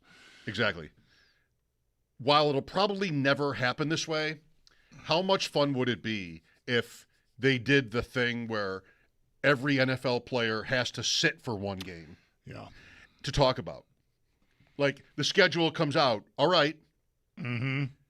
I mean, maybe Josh Allen gets hurt, and, well, there goes the streak, by the way, if they were to make this rule. Right. But maybe he gets hurt, and so I don't want to use it up early, but maybe I'm a 15-point favorite against the worst team in the league. In week 3 or something. Like, yeah. No, I know. That would be – I like that. I saw that contained within some proposal attached to this idea that, like, this is something – that was talked about or is being talked about, being considered even. I don't know, maybe that's too strong. And I don't know that it's totally true that it is Steve Tasker's idea, but the very first place I ever heard anyone talking about this idea was on One Bills Live, the show that used to be on before ours here on WGR on weekday afternoons. Steve, 3 years ago, maybe, like, was talking about this idea. Like every guy, and it would be get tactical. You know, you'd have to know you're going to have to plan for this, but do you want to wait to see if a guy's going to miss anyway? That kind of thing. I think that is a very interesting facet of the 18-game schedule. I don't know that they'll get there. I did see maybe we do that, but exclude the quarterbacks because they're so important. But everybody else, you've got to, I don't know, should we exclude kickers too then? I don't know. But I like the concept. I think it's a workable concept.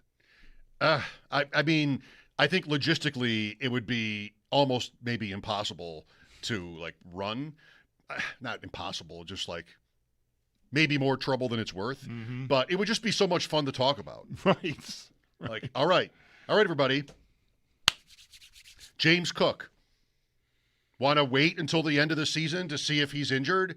Goes into a week, less than 100%. This is going to be his week off. Or do you want to get it out of the way? What if he doesn't get hurt? Then it's for the division, and I have to sit him. Right. It'd be so interesting how they would plot that. And there's no precedent for it, is there? Not that I know of. In the NBA, guys are sitting all the time, load management stuff, but that doesn't help me if I'm a football team figure out when I'm going to sit my best players. Right, yeah. The teams just choose to do that because there's so many games. In an NFL season, even if you're adding another game as a part of it, you're still at 18 games. It's just not the same thing as missing, play 4 games a week or 3 games a week in basketball and in hockey. It's a lot easier to just pick one. I'm going to give my guy a rest tonight. Yep. And take turns doing that in smaller rosters too.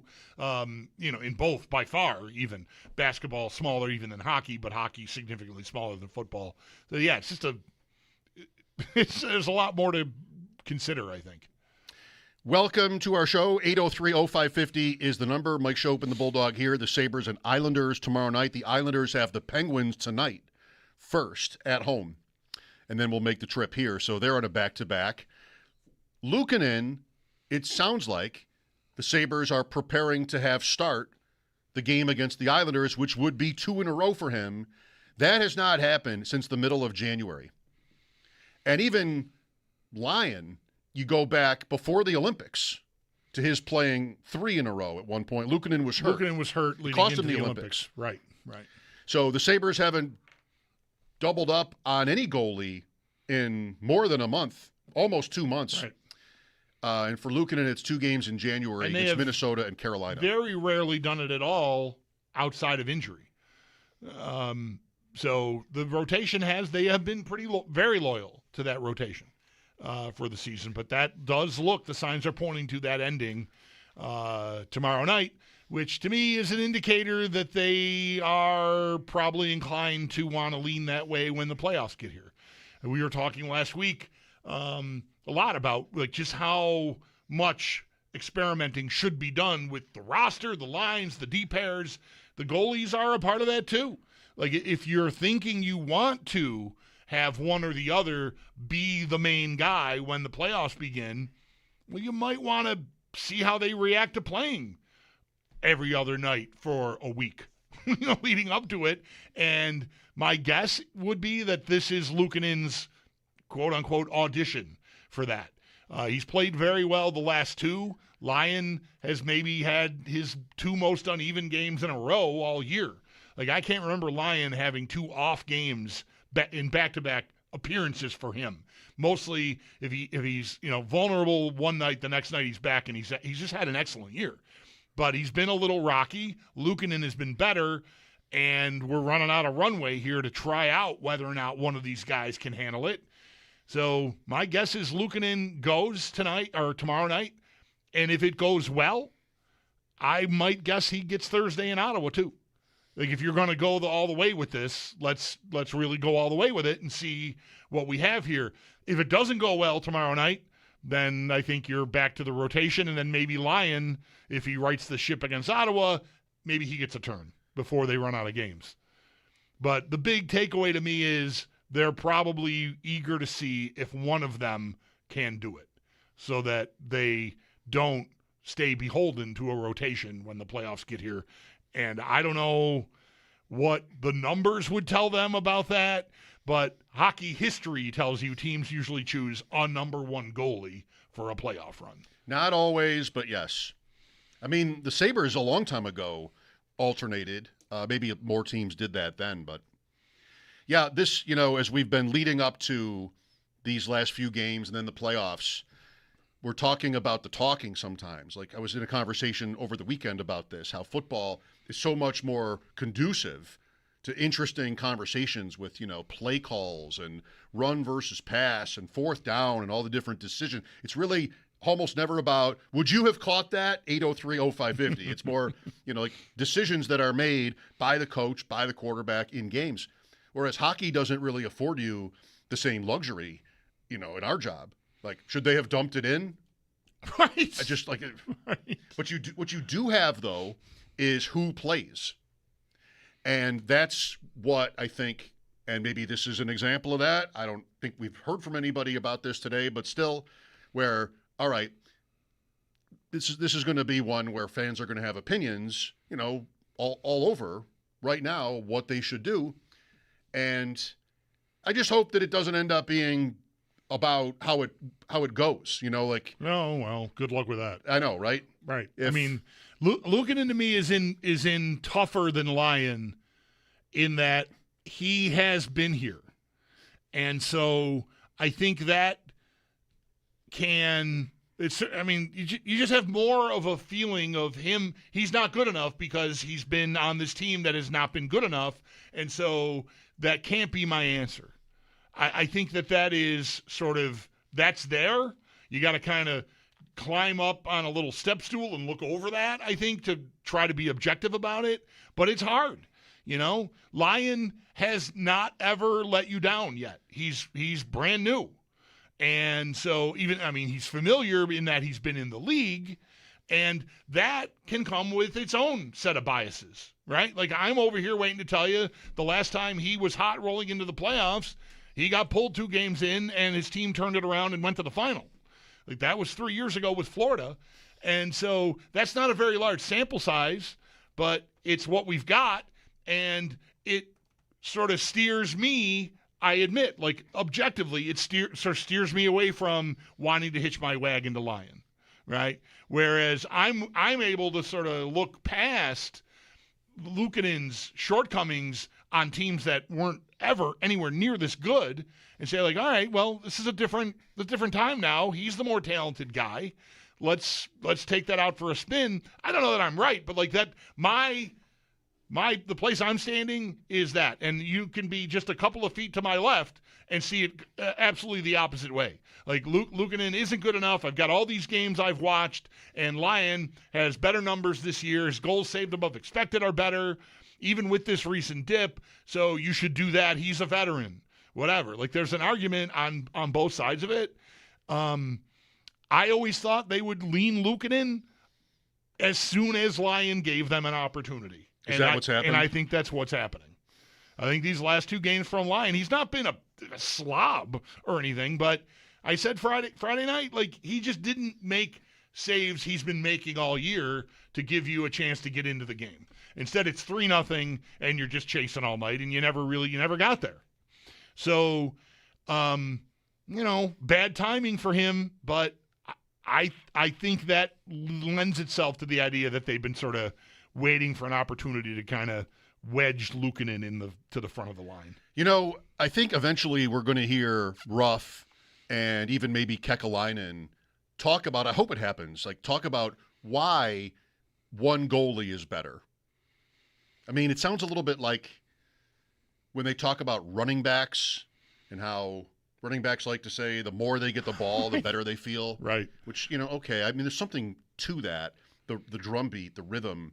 But, rest is coveted by these teams throughout the season. It's what's behind, the rotation in the first place is just not overdoing it with anyone. So if it is the case, whether it's about the goalies themselves or just whichever 2 goalies they had, they'd want to get to a point where one takes over. I wonder what they would, like how they would defend that. Yeah. Because, again, like in this league, teams have gone away from that during the season, but not so much in the playoffs. So I'd like to know how they would explain it. I guess, when I say if they lose and one of the goalies falters, then we're going to hear about how they should have done the other thing or played the other guy, and that's how that goes. But I'll say again, it's obvious by my last point. I'm good with back and forth, and I think it's interesting that they might be breaking that now off a win. Yeah. Lyon didn't win on Friday, but I guess it would be off a win, wouldn't it? Yeah, I think you've probably said it all. Wanting to get whoever it's going to be, their preference, apparently, possibly, to a point where he is sort of in the rhythm. Yep. And Lyon could have easily been their preference if Luukkonen had backed up the 8-7 game with a game where he gave up 5 or whatever. Like if he just had a bit of a slide. Instead of a shutout. Which is what, so I think it might just be circumstantial that I don't have to be right about them being eager to wedge him in, but I just feel like you stand there, I think, with all the objectivity you can muster and look at the two guys and watch them play even in practice. I think you'd be like, okay, yeah, Luukkonen. He's the bigger guy. Like he looks more the contemporary NHL goalie. Lyon is not super small, but he's, just kind of average, 6'2", this sort of average size. Doesn't move around great. Like, I don't think he's an incredible mover. He's had a great year. I really wonder, I was talking about this with Owen, and he'd have to really fill this point out from a goalie's perspective, that Lyon in a series, they're scouting. You're always scouting, right? So you have a meeting every game. We're playing the Buffalo Sabres. Here's Lyon. Here's his weaknesses. Here's how we want to attack him, right? I think you get into a playoff series, and I think everything is amplified. Every matchup is amplified, right? Every D pair, we want this forward group with this D pair, et cetera, et cetera. All that stuff just gets we want to avoid this matchup for these guys. The goalie is a big part of that too. And I wonder if they just fear that a team puts the hood up on Lyon, that they're going to find, and maybe they even would think they have evidence that supports this from 3 years ago when he got to the playoffs. That was Boston. That was 3 games in the first round, as you've said, and he gave up 3 goals in each one. There's no blowout in there. And they won the second of the 3 games, I think, 6-3. But that's his playoff career. He played in relief in the finals in one game against Vegas. So he starts the first 2, gets pulled in game 3 after giving up 3 goals. Is that it? Is what I think happened there. Yeah, he definitely got pulled in a game, and I don't know if they probably lost that game because they were down 3-1 in that series, I think, if I remember correctly, Florida. Because there's a story about how Marchand had a chance to put him away in a game and didn't. And then Florida roared back and won in overtime and then won the series. So I think they were facing elimination at one point. So anyway, yeah, I'm sure he got pulled in game 3 of that. If he only played in 3 games. Anyways. So the Sabres and Lightning are tied now, 98. That's right. Yeah. Tampa has 1 more game left to play. Correct. Do you know the schedules? I don't, but I have them saved, but I don't know. I don't have them committed to memory. No. So the Sabres have the Islanders, very live for a playoff spot. Huge game for them, like Detroit was, like Boston was, or even Seattle, actually. Yeah. Then the Sabres are in Ottawa on Thursday. Huge for them. They're out now. They got in for a day. Right. Yeah. Ottawa's hanging out with Philadelphia and Columbus now. Is what they're doing. Yeah, Philadelphia. The Sabres go to Washington on Saturday night. Washington's dead. I botched that. It's Ottawa, Detroit, and Philly are tied. Columbus is in with 88 points. Okay. Anyway, go ahead. So at Washington on Saturday night. It's not like if a team doesn't have a game a reason to play for, a playoff spot or something, that they'll necessarily roll over. But I think you'd prefer it. You'd prefer to play the teams that are back in the pack.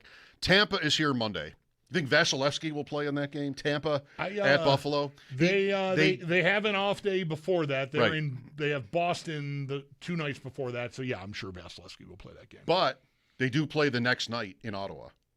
Correct. So he won't play them both. You might think. Probably not. I think they would have the Buffalo game take precedence. All right. It's, again, one on, one off all the way through into next week at the Rangers on Wednesday night. Sabres now. Rangers are last. Then Columbus here Thursday night. Could be very big for Columbus at that point. At Chicago, out. Way out. Yep. In the Western Conference. And then Dallas is here for the finale. And that may or may not be a big game for Dallas. Dallas is in the playoffs. Dallas, I would predict it's not a very meaningful. They have a 6-point, but they're in a 6-point sandwich. Colorado is 6 points ahead of them. Minnesota is 6 points behind them. They are second with 100 points in that division. So there's enough games there where that could change, but they're also very good. Yeah, if it's close to the same, they're probably locked in. So the Sabres have 8 games left, and 3 or 4 will be against teams that do not have a stake. Washington, Rangers, all road games as it happens. Washington, Rangers, Chicago. And then maybe with Dallas, you got, right. They're all set in their position. Maybe the Sabres are all set by then. Right. I mean, that could happen too. But if I'm not expecting that with how good Tampa is and even maybe the Canadians.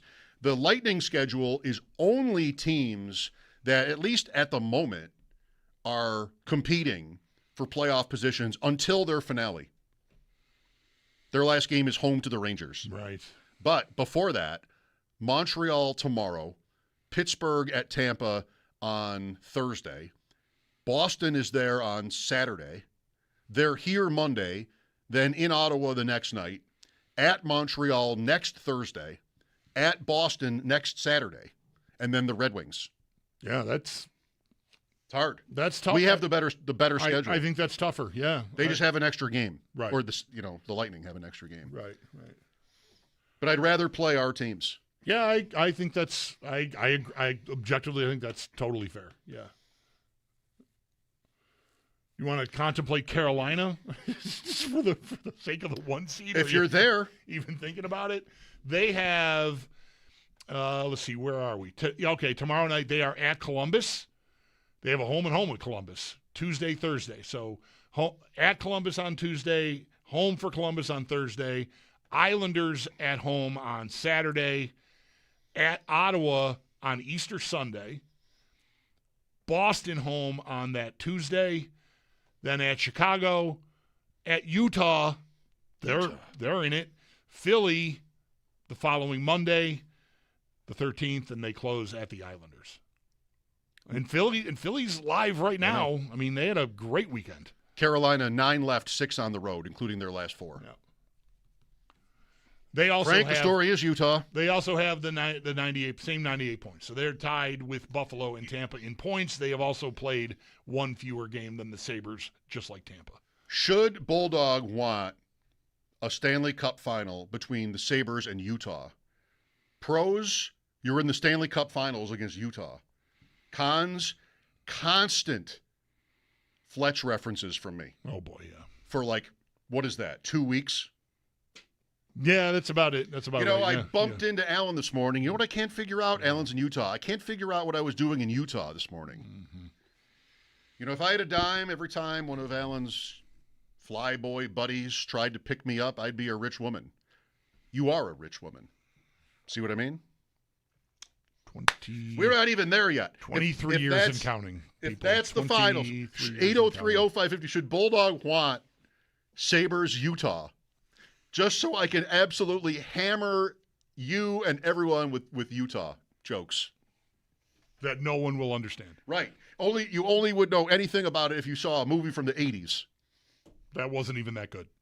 Disagree on that front. If you shoot me, you are liable to lose a lot of those humanitarian awards. Just to warn you. Well, I can't argue with that. I want to mention this. We talked last week. Was it just last week? Was River Hockey was last week, right? Oh. It was over the weekend. We had so last week, early in the week, it was like, when they get home, man, get me Proud Mary. Give me Ike and Tina Turner and Proud Mary in the arena. I need it. I thought of it for a goal song or for coming out. they celebrated the win. It took them until Saturday night to get a win here. The first home game after that happened was Wednesday. They lost in overtime and then got kind of rolled by Detroit on Friday. So Saturday, I don't know exactly the timing. I'm assuming it was while they were all hugging the goalie and going out to center ice to salute the fans. They have footage of franchise legend Gilbert Perreault in, I don't know if it's uniform, but at least a jersey. Yeah, jersey. Singing Proud Mary. Yeah. Which is incredible that you've got that guy singing the song that and they put that together in a mashup. I don't know which footage of Ike and Tina Turner or just maybe Tina Turner they used, but I know Tina Turner was involved, which is all I really wanted out of life. I feel like my mission has been accomplished. Was Perreault singing it as Elvis? Doesn't he did Elvis impressions? He would sing. I don't know how he sings it. I don't know if he puts on the Elvis voice, but you're right. Gilbert Perreault as Elvis, doing Ike and Tina Turner. I'd pay for that. Yeah. I mean, tickets are expensive. You get in there. Yeah. They win. All right, a little treat for you at the end.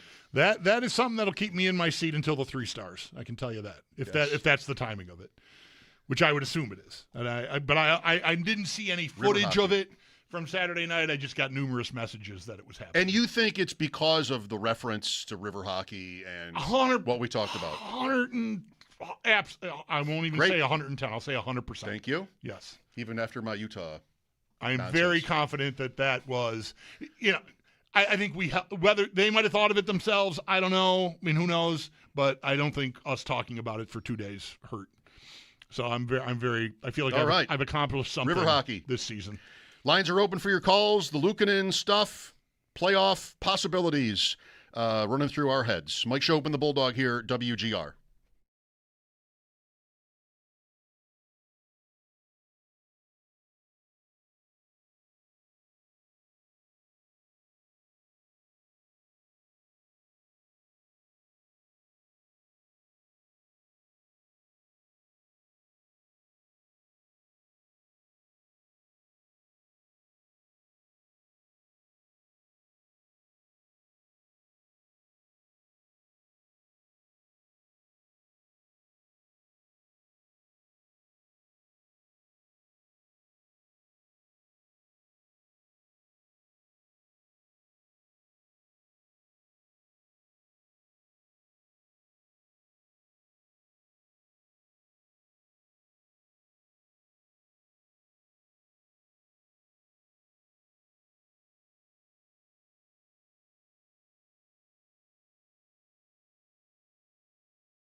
NFL owners' meetings are underway in Phoenix, Arizona. They'll be going on for the next few days, and our own Sal Capaccio is on location to give us the latest on what we hear from Phoenix. And today, the big news is the Bills picking up tight end Dalton Kincaid's fifth-year option. Kincaid is now under contract until 2027, and the Bills and the Browns are working on finalizing a joint practice for Week 2 of the preseason. For more on what General Manager Brandon Beane had to say with the media today, we've got pieces up at our website, WGR550.com, and you can listen to the Odyssey, or the audio, over on the Odyssey app.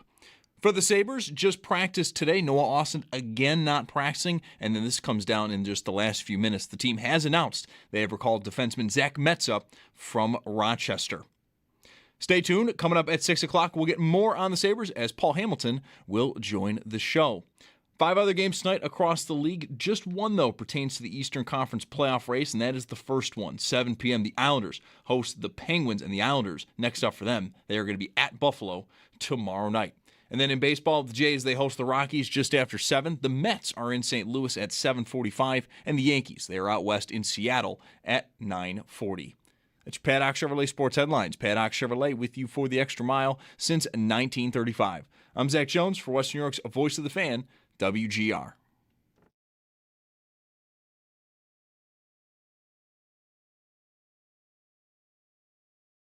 You got DJ, you got Khalil, you got Palmer, you got Keon, we got McCole Hardman, we got, a number of guys. What's another piece? If there's a guy we think that's another piece, you could also, does the guy do anything extra other than receiver? Is he a gunner? Is he a punt returner?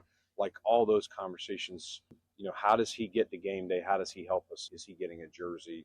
Those will be the conversations. But yes, if there's a dynamic player that can help us, starter or not at receiver, we would take him at 26. Starter or not at receiver, I mean, Bean kind of said everything there, didn't he? A piece. The whole campaign here is not about adding a piece. It's about adding a star, finding a star. And then whether he's a starter or not, we take him at 26? I don't know. Well, if he's Superman and can do everything, then we'll definitely consider it. Sorry, I'm exaggerating, but there was a pretty long list of, other things other than getting open and catching the ball that he went through. Gunner. And I'm not saying none of that matters. But, You draft a gunner at 26. Right. Probably not. I think what I would want to say, if you draft a receiver at 26 and he's covering kicks for you, that's a bad sign. It's a bad pick. You did not do something right there. I think your analysis was flawed in some way. I think it's either a bad pick or a terrible strategy by your coaching staff. Right. Yeah. We didn't draft him to cover kicks. Zach Metza is back. What was it? A week? Less. It was less than a week. Yeah, that was Thursday. Thursday. He was here. It was in between games. Yeah. Right. He didn't play against Boston. Right. But he wasn't sent down until the next day. Right. That's right. Yeah. That's right. We learned he wasn't going to play Timmins. That was Wednesday, the Bruin game. Right. So, got him down to Rochester, played some games. Because this gets brought up a lot, and I've done it. I know Paul is always referencing Metza and when he was last on the ice. The Sabres, in the release announcing his return, did announce it, what that actually is. Oh, yeah? Because, I reached out to Travis Yost at one point about him, having heard that he wasn't on the ice for a goal since October, and Paul has said that numerous times. And Travis had him on the ice for a goal in January, a goal against, but maybe that was not on 5-on-5. Maybe. Yeah. What the Sabres have is Metza has only been on the ice for 2 goals against at 5-on-5 this year. We've been saying 1 a lot, but it's 2. According to the Sabres, it's 2 times at 5-on-5, and not since October 24th against the Leafs. That's the last time he was on for a goal against 5-on-5. I'm inclined. They're going to know. Yeah, I'm inclined to trust that that's the definitive. Me too. That's why I mentioned statistical analysis. Yes. Of that, and if it's 2 instead of 1, it's still pretty incredible. Still good. Yeah. I think, there is.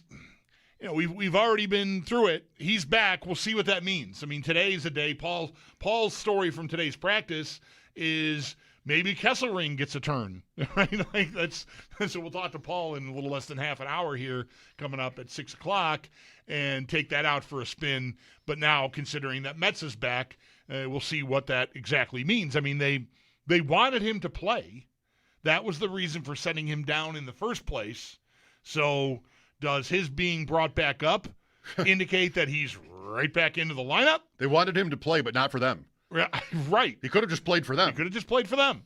But I look, I'm not trying to be cheeky and want, be able to get away with saying everything is true or that I want everything. I understand why you want to get Timmins in and see. And I would understand even if Kesselring is still dressing in the middle of the locker room without a locker room stall anymore, why you want to see, like, what does he look like with Stanley? What's our best third pair?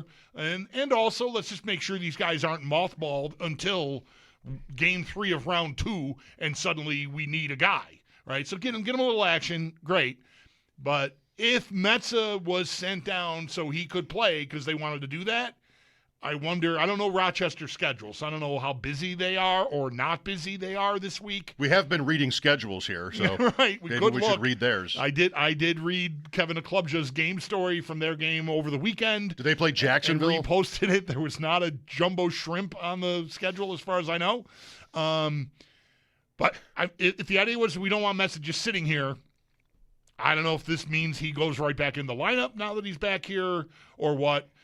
Maybe there's something that happened at practice that nobody knows about. Who knows? Like today. But right. Yeah. But pretty interesting. I don't think that's the case because I think we would have heard something about it by now. So I'm really, really curious about what happens tomorrow. Does he go right back in? Or does he wait a turn while they let, Kesselring and Timmins and whomever, just going to take their spin at it? I don't know. I guess I kind of think why bring him up and not put him in tomorrow? That's what I'm saying. Like, why bother? The logic was you don't want him just sitting here. That's why he went down in the first place, and he would be. So that I'm not again unless Roch has got off until like Thursday or something, and I don't know it. I could find their schedule and get an answer there. Could be relevant here, but it could be a piece of the puzzle here. We should talk to Kevin again. Yeah, a long time since we talked to Kevin. Retweeted that, and I thought the same thing. How's it going down there? How are you, Kevin? Yeah. How's Levi? Remember Levi? I mentioned this is twice today now. I've mentioned Devin Levi. Remember Devin Levi? Helenus is down there, and what's cracking down there? How about Vegas? John Tortorella takes over for Bruce Cassidy with 8 games left. I mean, that's a stunner. 2 years after having won the cup. Yeah. That is whipping the horse because you're losing the race. Right. Just come on, horse. Right. Come on, you horse. Yep. There are oats waiting for you. Only if you win. It is, there was a lot of this going around yesterday afternoon when, we heard, word got around that was happening. It was, yes, like you're saying, holy cow, there's only 8 games to go. This has hardly ever happened. It did happen pretty successfully in the early 2000s or in 2000 exactly with the Devils. But that franchise does not wait around. They showed up and contended right away, and that got to them stale enough, quick enough that it wasn't like Gallant earned extra years or anything. It was like, all right, thanks for coming, getting us to a great start. See you later. You're done. Next guy. And that was 150 games or so, I think, with DeBoer. Okay, next guy. And it's weird to have it happen so close to the end of a season, but they haven't been real good. Division is terrible, and they're not running away with it at all. Like, they're not even in first place. No. Have they maybe gone through more coaches since they were born than the Sabres in that time, having had almost no success? Gallant, DeBoer, Cassidy, Tortorella makes 4 in 9 years. 2018, where were we? We were still on Housley, probably. And then comes Kruger. Mm-hmm. And then Granato. And Lindy. It'd be 4 also. Yeah. I think that's right. It is. Yeah, that's it. Yeah, I mean, geez, they are 32, 26, and 16. It'd be 32 and 42, Bulldog. 32 and 4. I couldn't add 26 and 16 fast enough to do your thing. I knew you'd be right there for me. No, that's why I did it. I mean, that's terrible. So they have 80 points? Yeah. Who is one spot above them in the West in points? In one spot above them is the Utah Mammoth. Utah?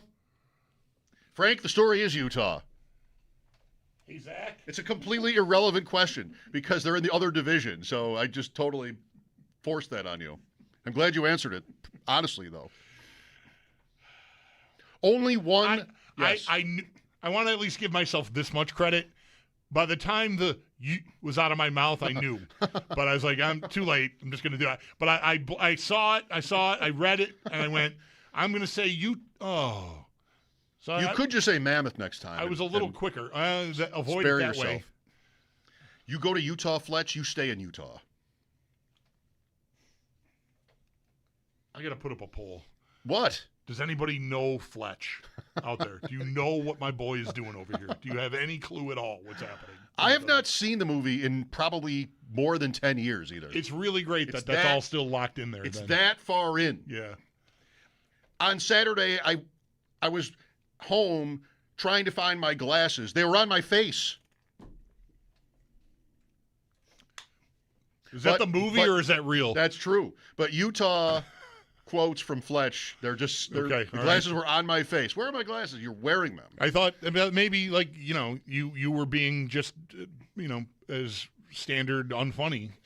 Wow. It could have been a line. Was that fair? Paul Hamilton coming up at 6. Mike Schopp and the Bulldog here, WGR.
questions to a friend of ours at different points along the way through the years, Mike McDonald. Leaving the Seahawks for St. Bonaventure. I mean, a controversial move. Nobody saw that coming. Leaving Damon, where he's had tremendous success for the Bonnies, back into Division I. You've known Mike for longer. Very long time. Yeah, really, really happy for him. Hope he gets out of it what he's hoping to get out of it. It's just really cool to see him get another D1 opportunity because it's been like Canisius thing. He I think succeeded Beeline. So like that's the late '90s, and he was there. He had a good run there, but still, it's been a minute since he's been in the D1 level. Is he an alum of Bona, I think? Yes, he is. Yes. Man, yesterday, you're the same. College basketball has largely like slipped away from me, my interests. No sport can give you that other than college basketball. Right. I mean, it's unique in a super cool way. And a lot of games are duds, and the favorites are dominating, whatever you think about that. 3 of the 4 games on the weekend were kind of not really that great. They were pretty one-sided. Yeah, and that was on its way to being a fourth. And this game looked like it was going to close out the 4-game weekend exactly like that. Who would have thought Duke would blow a 19-point lead? Right. Against anybody. But it happened, and that last sequence, what other sport can do that? You're losing, you won. Right. Just so good. And kind of pretty incredibly, Duke did not really need to do anything. No. They did not need to do what they were trying to do. The kid, Boozer, who ended up, throwing the ball up and getting it tipped and then UConn stole it, could have just held on to the ball. Sure, obviously. The time would have run out. Like, this is nothing. The worst thing is going to happen, you're at the foul line. So, yeah. Up 2. I mean, I get – that's easy for me to say. I get the temptation, right? UConn smartly was pressing. There's 2 Duke guys down there by the basket all by themselves. Like, nobody's guarding them. UConn just knows they got to get the ball, so they're up trying to get the ball, daring you to try to get it over our heads, and you got burned. It worked. Yeah. Yeah, pretty great. Yeah, I was really glad you said it. Like, I was out for a bit in the afternoon, and it was on where I was the earlier game. And okay, whatever. I got home, and I'm surfing around, and golf's kind of a blowout. Hockey was maybe a bunch of games that all started at the same time. We're in intermission. And there's one time where having, say, 3 or 4 hockey games start at 5 o'clock on a Sunday worked to my advantage because they were all – there was a reason for me not to stay with any one of them. And I went, let me go back to the basketball and see what's happening. And it was, you could see, okay, it was under 10, I think, when I got there, points. And all right, 6-7 minutes left. I could see them coming back. Braylon Mullins makes that shot for UConn. You still have to make it from 30 feet or maybe more. Yeah. You still have to make it. He absolutely buries it. Great job by the Slate people getting his name into the crossword today. Really? Quick work. Yeah, I'll say. Braylon Mullins. Can you believe there was basketball before the three-point shot? There was a time the sport was played before the three-point shot. I mean, you and I are both old enough to have Villanova, Georgetown, one of the greatest upsets of all time. There was no three-point shot. Right. It's just so fundamental to the game now for many years now. But to think that there ever wasn't a 3, like that play happens. Right, it's a tie game. A tie game. You know, right. What's the worst that can happen? Why not try to make that pass? It'd be a different conversation as long as they win anyway. Right. It'd be a pretty different conversation. Yeah. It's amazing to think about that, though. Yeah. Not to mention peach baskets. Right? Yeah. I listen, I did not grow up in the 20s, but we, for some reason or another, had baskets like that around the house when I was a little kid. And the first thing I threw a ball into, pretending to play basketball, was a peach basket. And you saw a game. I am not kidding you. You saw a game, Philadelphia and Utah. Frank didn't even see it coming that time. You go to Utah. You go to Utah. You stay in Utah. Peach baskets over here. I know. In my childhood, Paul Hamilton next. Just what a joke.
Just practice today for the Buffalo Sabres. Noah Austin, again, not practicing. And then looking ahead to tomorrow for the starter in net, all signs pointing to Ukko-Pekka Luukkonen getting the start, which would be his second game in a row. And then just about a half hour or so ago, the Sabres did announce they have recalled defenseman Zach Metza from Rochester. Do stay tuned. We'll get the latest on the Sabres as Paul Hamilton will join the show next. Staying with hockey, though, 5 games tonight across the rest of the NHL, but only one pertains to the Eastern Conference playoff race, and that is the first one. 7 p.m., the Islanders host the Pittsburgh Penguins. And after tonight, next up for the Islanders, it's a back-to-back for them as they will be at Buffalo tomorrow night. For the Bills, it's the NFL's owners' meetings. Those are underway in Phoenix, Arizona, starting today. Our own Sal Capaccio is on location. We'll get the latest on what is said there throughout the week from Sal. And for today, the big news was the Bills picking up tight end Dalton Kincaid's 5th-year option, now keeping him under contract for the next 2 years, and that the Bills and Browns are working on finalizing a joint practice for Week 2 of the preseason. All of this did come from General Manager Brandon Beane, who spoke today. And for everything Beane had to say with the media, we have pieces up at our website, WGR550.com, or you can listen back to the audio on the Odyssey app. In college hoops, St. Bonaventure are reportedly hiring Mike McDonald to be the Bonnies' next head coach. McDonald, the longtime Damon head coach, and was previously the head coach at Canisius. McDonald also is an alum of St. Bonaventure. And in baseball, the Jays host the Rockies just after 7 o'clock. The Mets are in St. Louis at 7:45, and the Yankees are at Seattle at 9:40. It's your Paddock Chevrolet Sports Update. Paddock Chevrolet with you for the extra mile since 1935. I'm Zach Jones for Western New York's Voice of the Fan, WGR.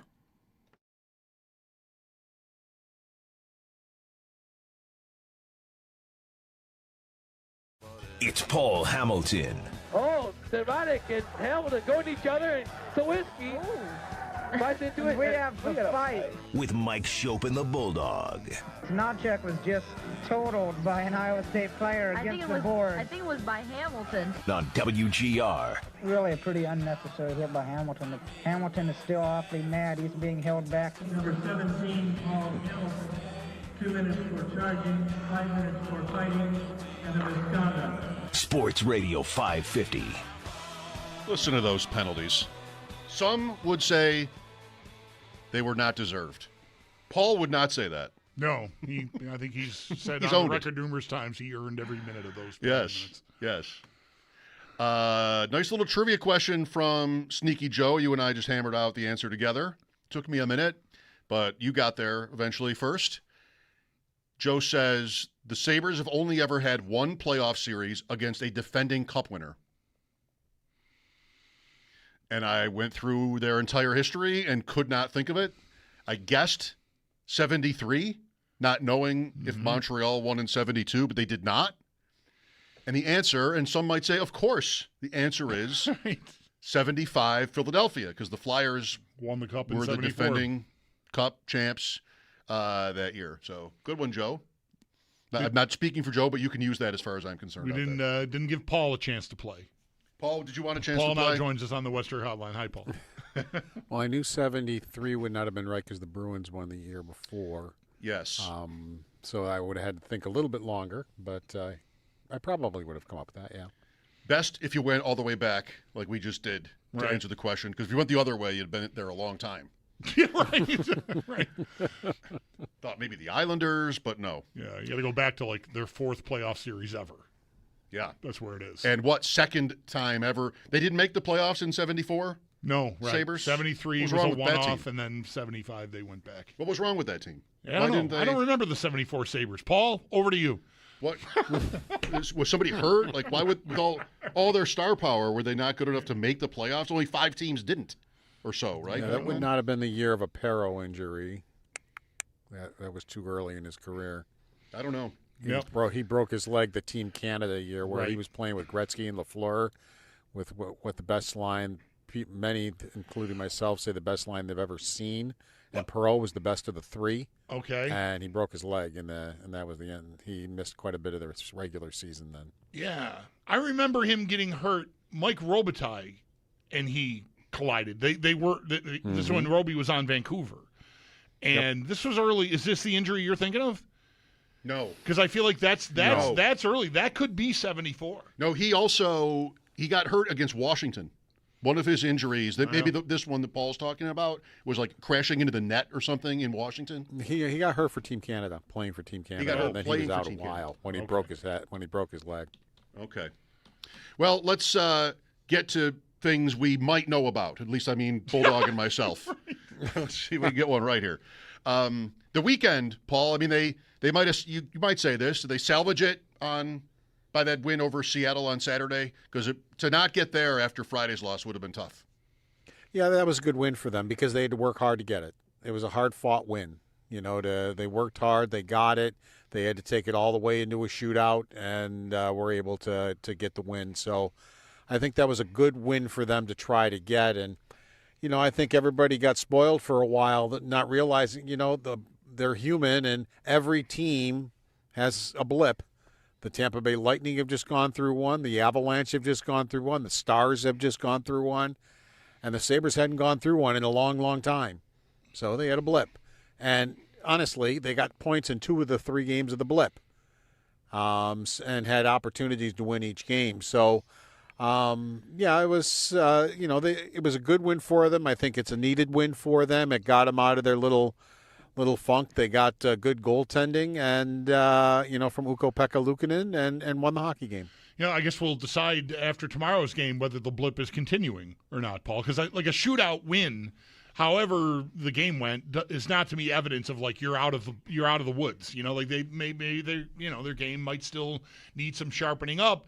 And I do think we had a guy call us earlier today who made this point that they're going to be playing like tomorrow night. Like the Islanders are in more of a race than the Sabres are in right now. Mm-hmm. So and everybody they're playing is in that boat, mostly if they're in a race at all. So you've got that working on you. I thought it was really interesting between Friday and Saturday, really after the game on Friday night, the loss to Detroit, how 2 of the most important guys on the team sounded about the game. Like Thompson, to me, sounded like I'll often sound if something doesn't go my way with my teams. Like, it's okay. We're in good shape. Don't panic. It's not that big a deal. Whereas Darlene was ready to just tell you, tomorrow night's going to tell you a lot about who we are. And I don't know, those 2 things are very much opposing viewpoints, I think. And I think that's pretty interesting. I have sympathy for Thompson. I think guys do need emotional and even physical rest at times during a season. You can't be, at your absolute best every night. So I want to see him let up a little, but at the same time, I kind of like Darlene going, no, crack the whip. We got to go, boys. Well, what drove Thompson crazy last year and years before was, they'd win a few games and they thought they were really hot. Boy, look at us. We're big shots. And then it didn't last. And then they'd lose some games and they'd go into these doldrums and be depressed. And next thing you know, it's 13 games. And he hated that. And his message to the team was like, let's stop thinking that we're really great when we win, and let's stop thinking we're the worst team ever when we lose. Let's just keep it right in the middle. You win a game, great. Let's go win the next one, type of a thing. And he's been big on that this year, and they've been pretty good. I think that's one of the reasons they've been a better team this year, is they've been pretty good at kind of canning their emotions a little bit. And let's not get too excited and think we're really all that good, and let's not really worry about it when it's going, because we know we can turn it around. So let's just work at it and turn it around. And I think he's one of the bigger guys of that he really thinks if they're going to be a good team, they got to keep it on an even keel. With Paul Hamilton, Paul, does it look to you like they're about to break the goalie cycle?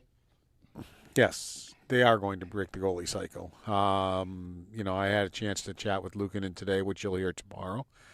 And, it's and I would say I'm mildly surprised because it was 2 underwhelming starts for Lyon, but the start before that he had a shutout. I'm trying to think if I was the coach, if I would break it here or if I might give him another start. But Luukkonen has played very well. Actually, when I went back and looked at it, when I talked about it in my article today, when you go back to December 9th, Luukkonen is the number 1 goaltender in the NHL with save percentage at .922. He leads the league. since then, and that's a pretty good sample. It's not just a couple of games. Yeah. So he's done his part. He's kept on playing very well. Ruff has seen enough, and Luukkonen will get the start tomorrow. Did you get the sense all year that they would ultimately want to pick one or the other as the playoffs got here? No. I think if both goaltenders kept performing the way they had been performing, I think they would have gone into the playoffs alternating. It's like, why, if it's successful, why stop? And it's been very, very successful, but it's not anymore. And I always felt, and we always said, that if one of them starts to falter, they'll go with the other. And I didn't know how long the leash would be. The leash was 2 games. And now they'll go with the other. Now, I'm thinking forward now. Okay, Luukkonen starts against the Islanders. It wouldn't shock me if he started against Ottawa, and then I bet Lyon, if that's what they do, I bet Lyon would start in Washington, and that would bring Luukkonen back for Tampa on Dingus Day. Yeah, he might play until he loses, or they could do that, which you just were talking about, play Lyon against Washington. We'll see what happens. Paul Hamilton with us here on the West Shore Hotline. Zach Metza is back, Paul. Yeah, he is. Well, I told you what is Lindy Ruff's definition of short term, because that's what he called it when Metza went down. And I said to you guys, well, he said short term. What is his definition of short term? Turns out the weekend was short term. Yeah, he played 3 games with Rochester. Now he's back. And what does that mean for tomorrow? Well, Kesselring was the guy that got the action today, and Timmins didn't. And let's be honest. I wrote after the game the other day that the eye test and the analytics agree Metza's the better player. I mean, it's just simply that's the simple fact. And but Timmins wasn't the guy playing today as far as in the top 6. That was Kesselring who was playing with Stanley. Was he just a placeholder until Metza got back? Or will he get his chance? Because Ruff talked about how he likes what he's seen out of Kesselring lately. He really likes the way he's been skating in practice. He can tell a difference. He looks like he's got his legs back. So are they going to want to take that for a spin? Yeah, well, I don't know. If they're obsessed with size, they definitely will. I would think, because he's huge, and pair him with Stanley. I mean, we've got wingspan for days out there with that pair. All 6 of them. Who'd be the shortest one? Metza. No, not Metza. Yeah, Dahlin, Samuelson, Byram, Power, Kesselring. Byram is probably 6'2" or 6'1". Dahlin, I don't even know if he's that tall. Yeah, okay. Yeah, I think Byram is the smallest. Pretty good. Yeah, definitely. Yeah. So, yeah, I mean, really interesting. If Metza is back not to play, and I didn't look up Rochester's schedule. Like, the part of the point was he's just going to be sitting here because we're going to try these other guys out, so we want him playing games. So if you brought him back 3 in 3 days. That's right. But if you bring him back now to not play, maybe that would be weird. Yeah, But again, I don't know. I'm going to look now. Well, you talk amongst yourselves. And I don't know what Jarmo Kekalainen's thinking about him. I mean, Lindy Ruff has gushed about him, and rightfully so.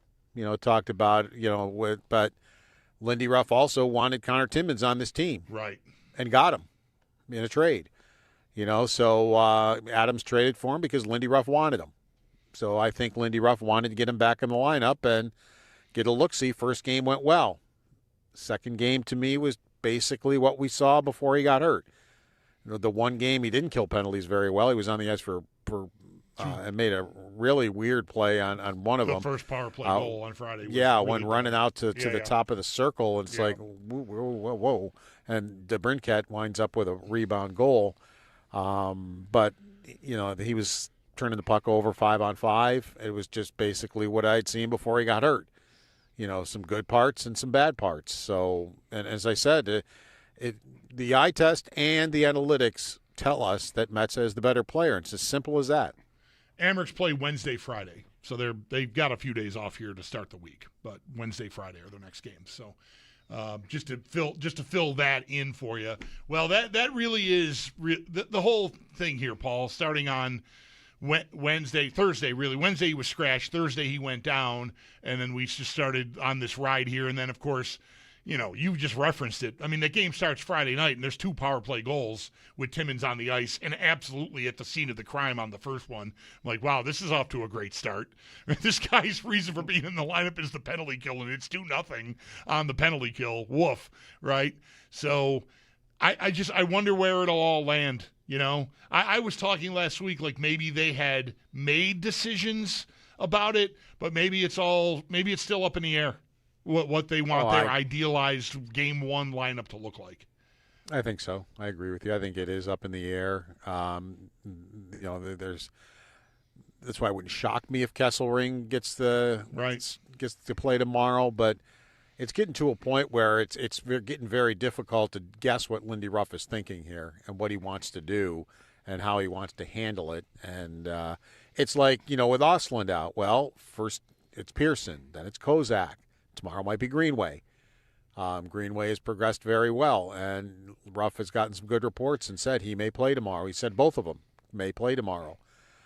So each guy's getting maybe a chance to get off the bench and get out there.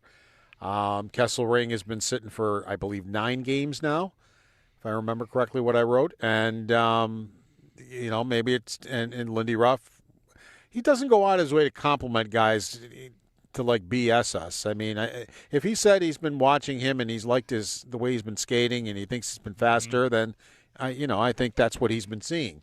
So maybe he wants to take that out for a spin, see where Kesselring's at. But then you just called up another guy that's played very well. So it's very, very hard to speculate what he's thinking. All right, Paul. I guess we'll do this again at the same time tomorrow. You want to? There's a game. I'm right? in. I'm in. I think we have It'll to. be Paul. the same, only with music. Those are the rules. Yeah, there'll be a band playing behind you. I hope you're ready I'm for sorry that. I didn't blare any music here with you. No. Simulate I'm in the car here. Here.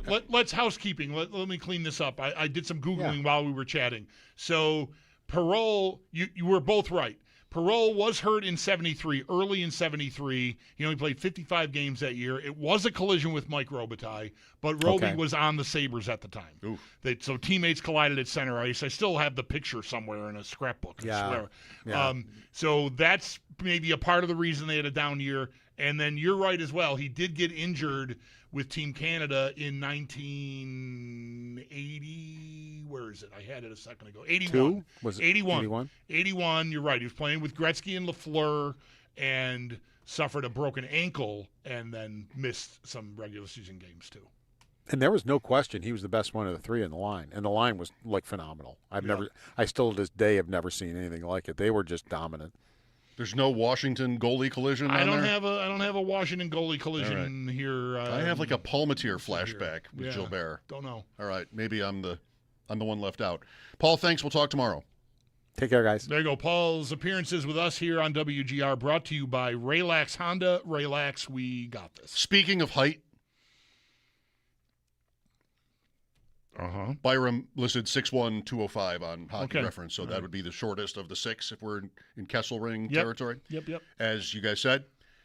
Did you see how there's a story about how baseball lost collectively some number of inches among all its players because, as we talked about when the season was starting with this automatic balls and strikes, everybody had to be very carefully measured because the strike zone is suited to your height, chest to knees, whatever it is, and no more media guide inflating how big everybody is.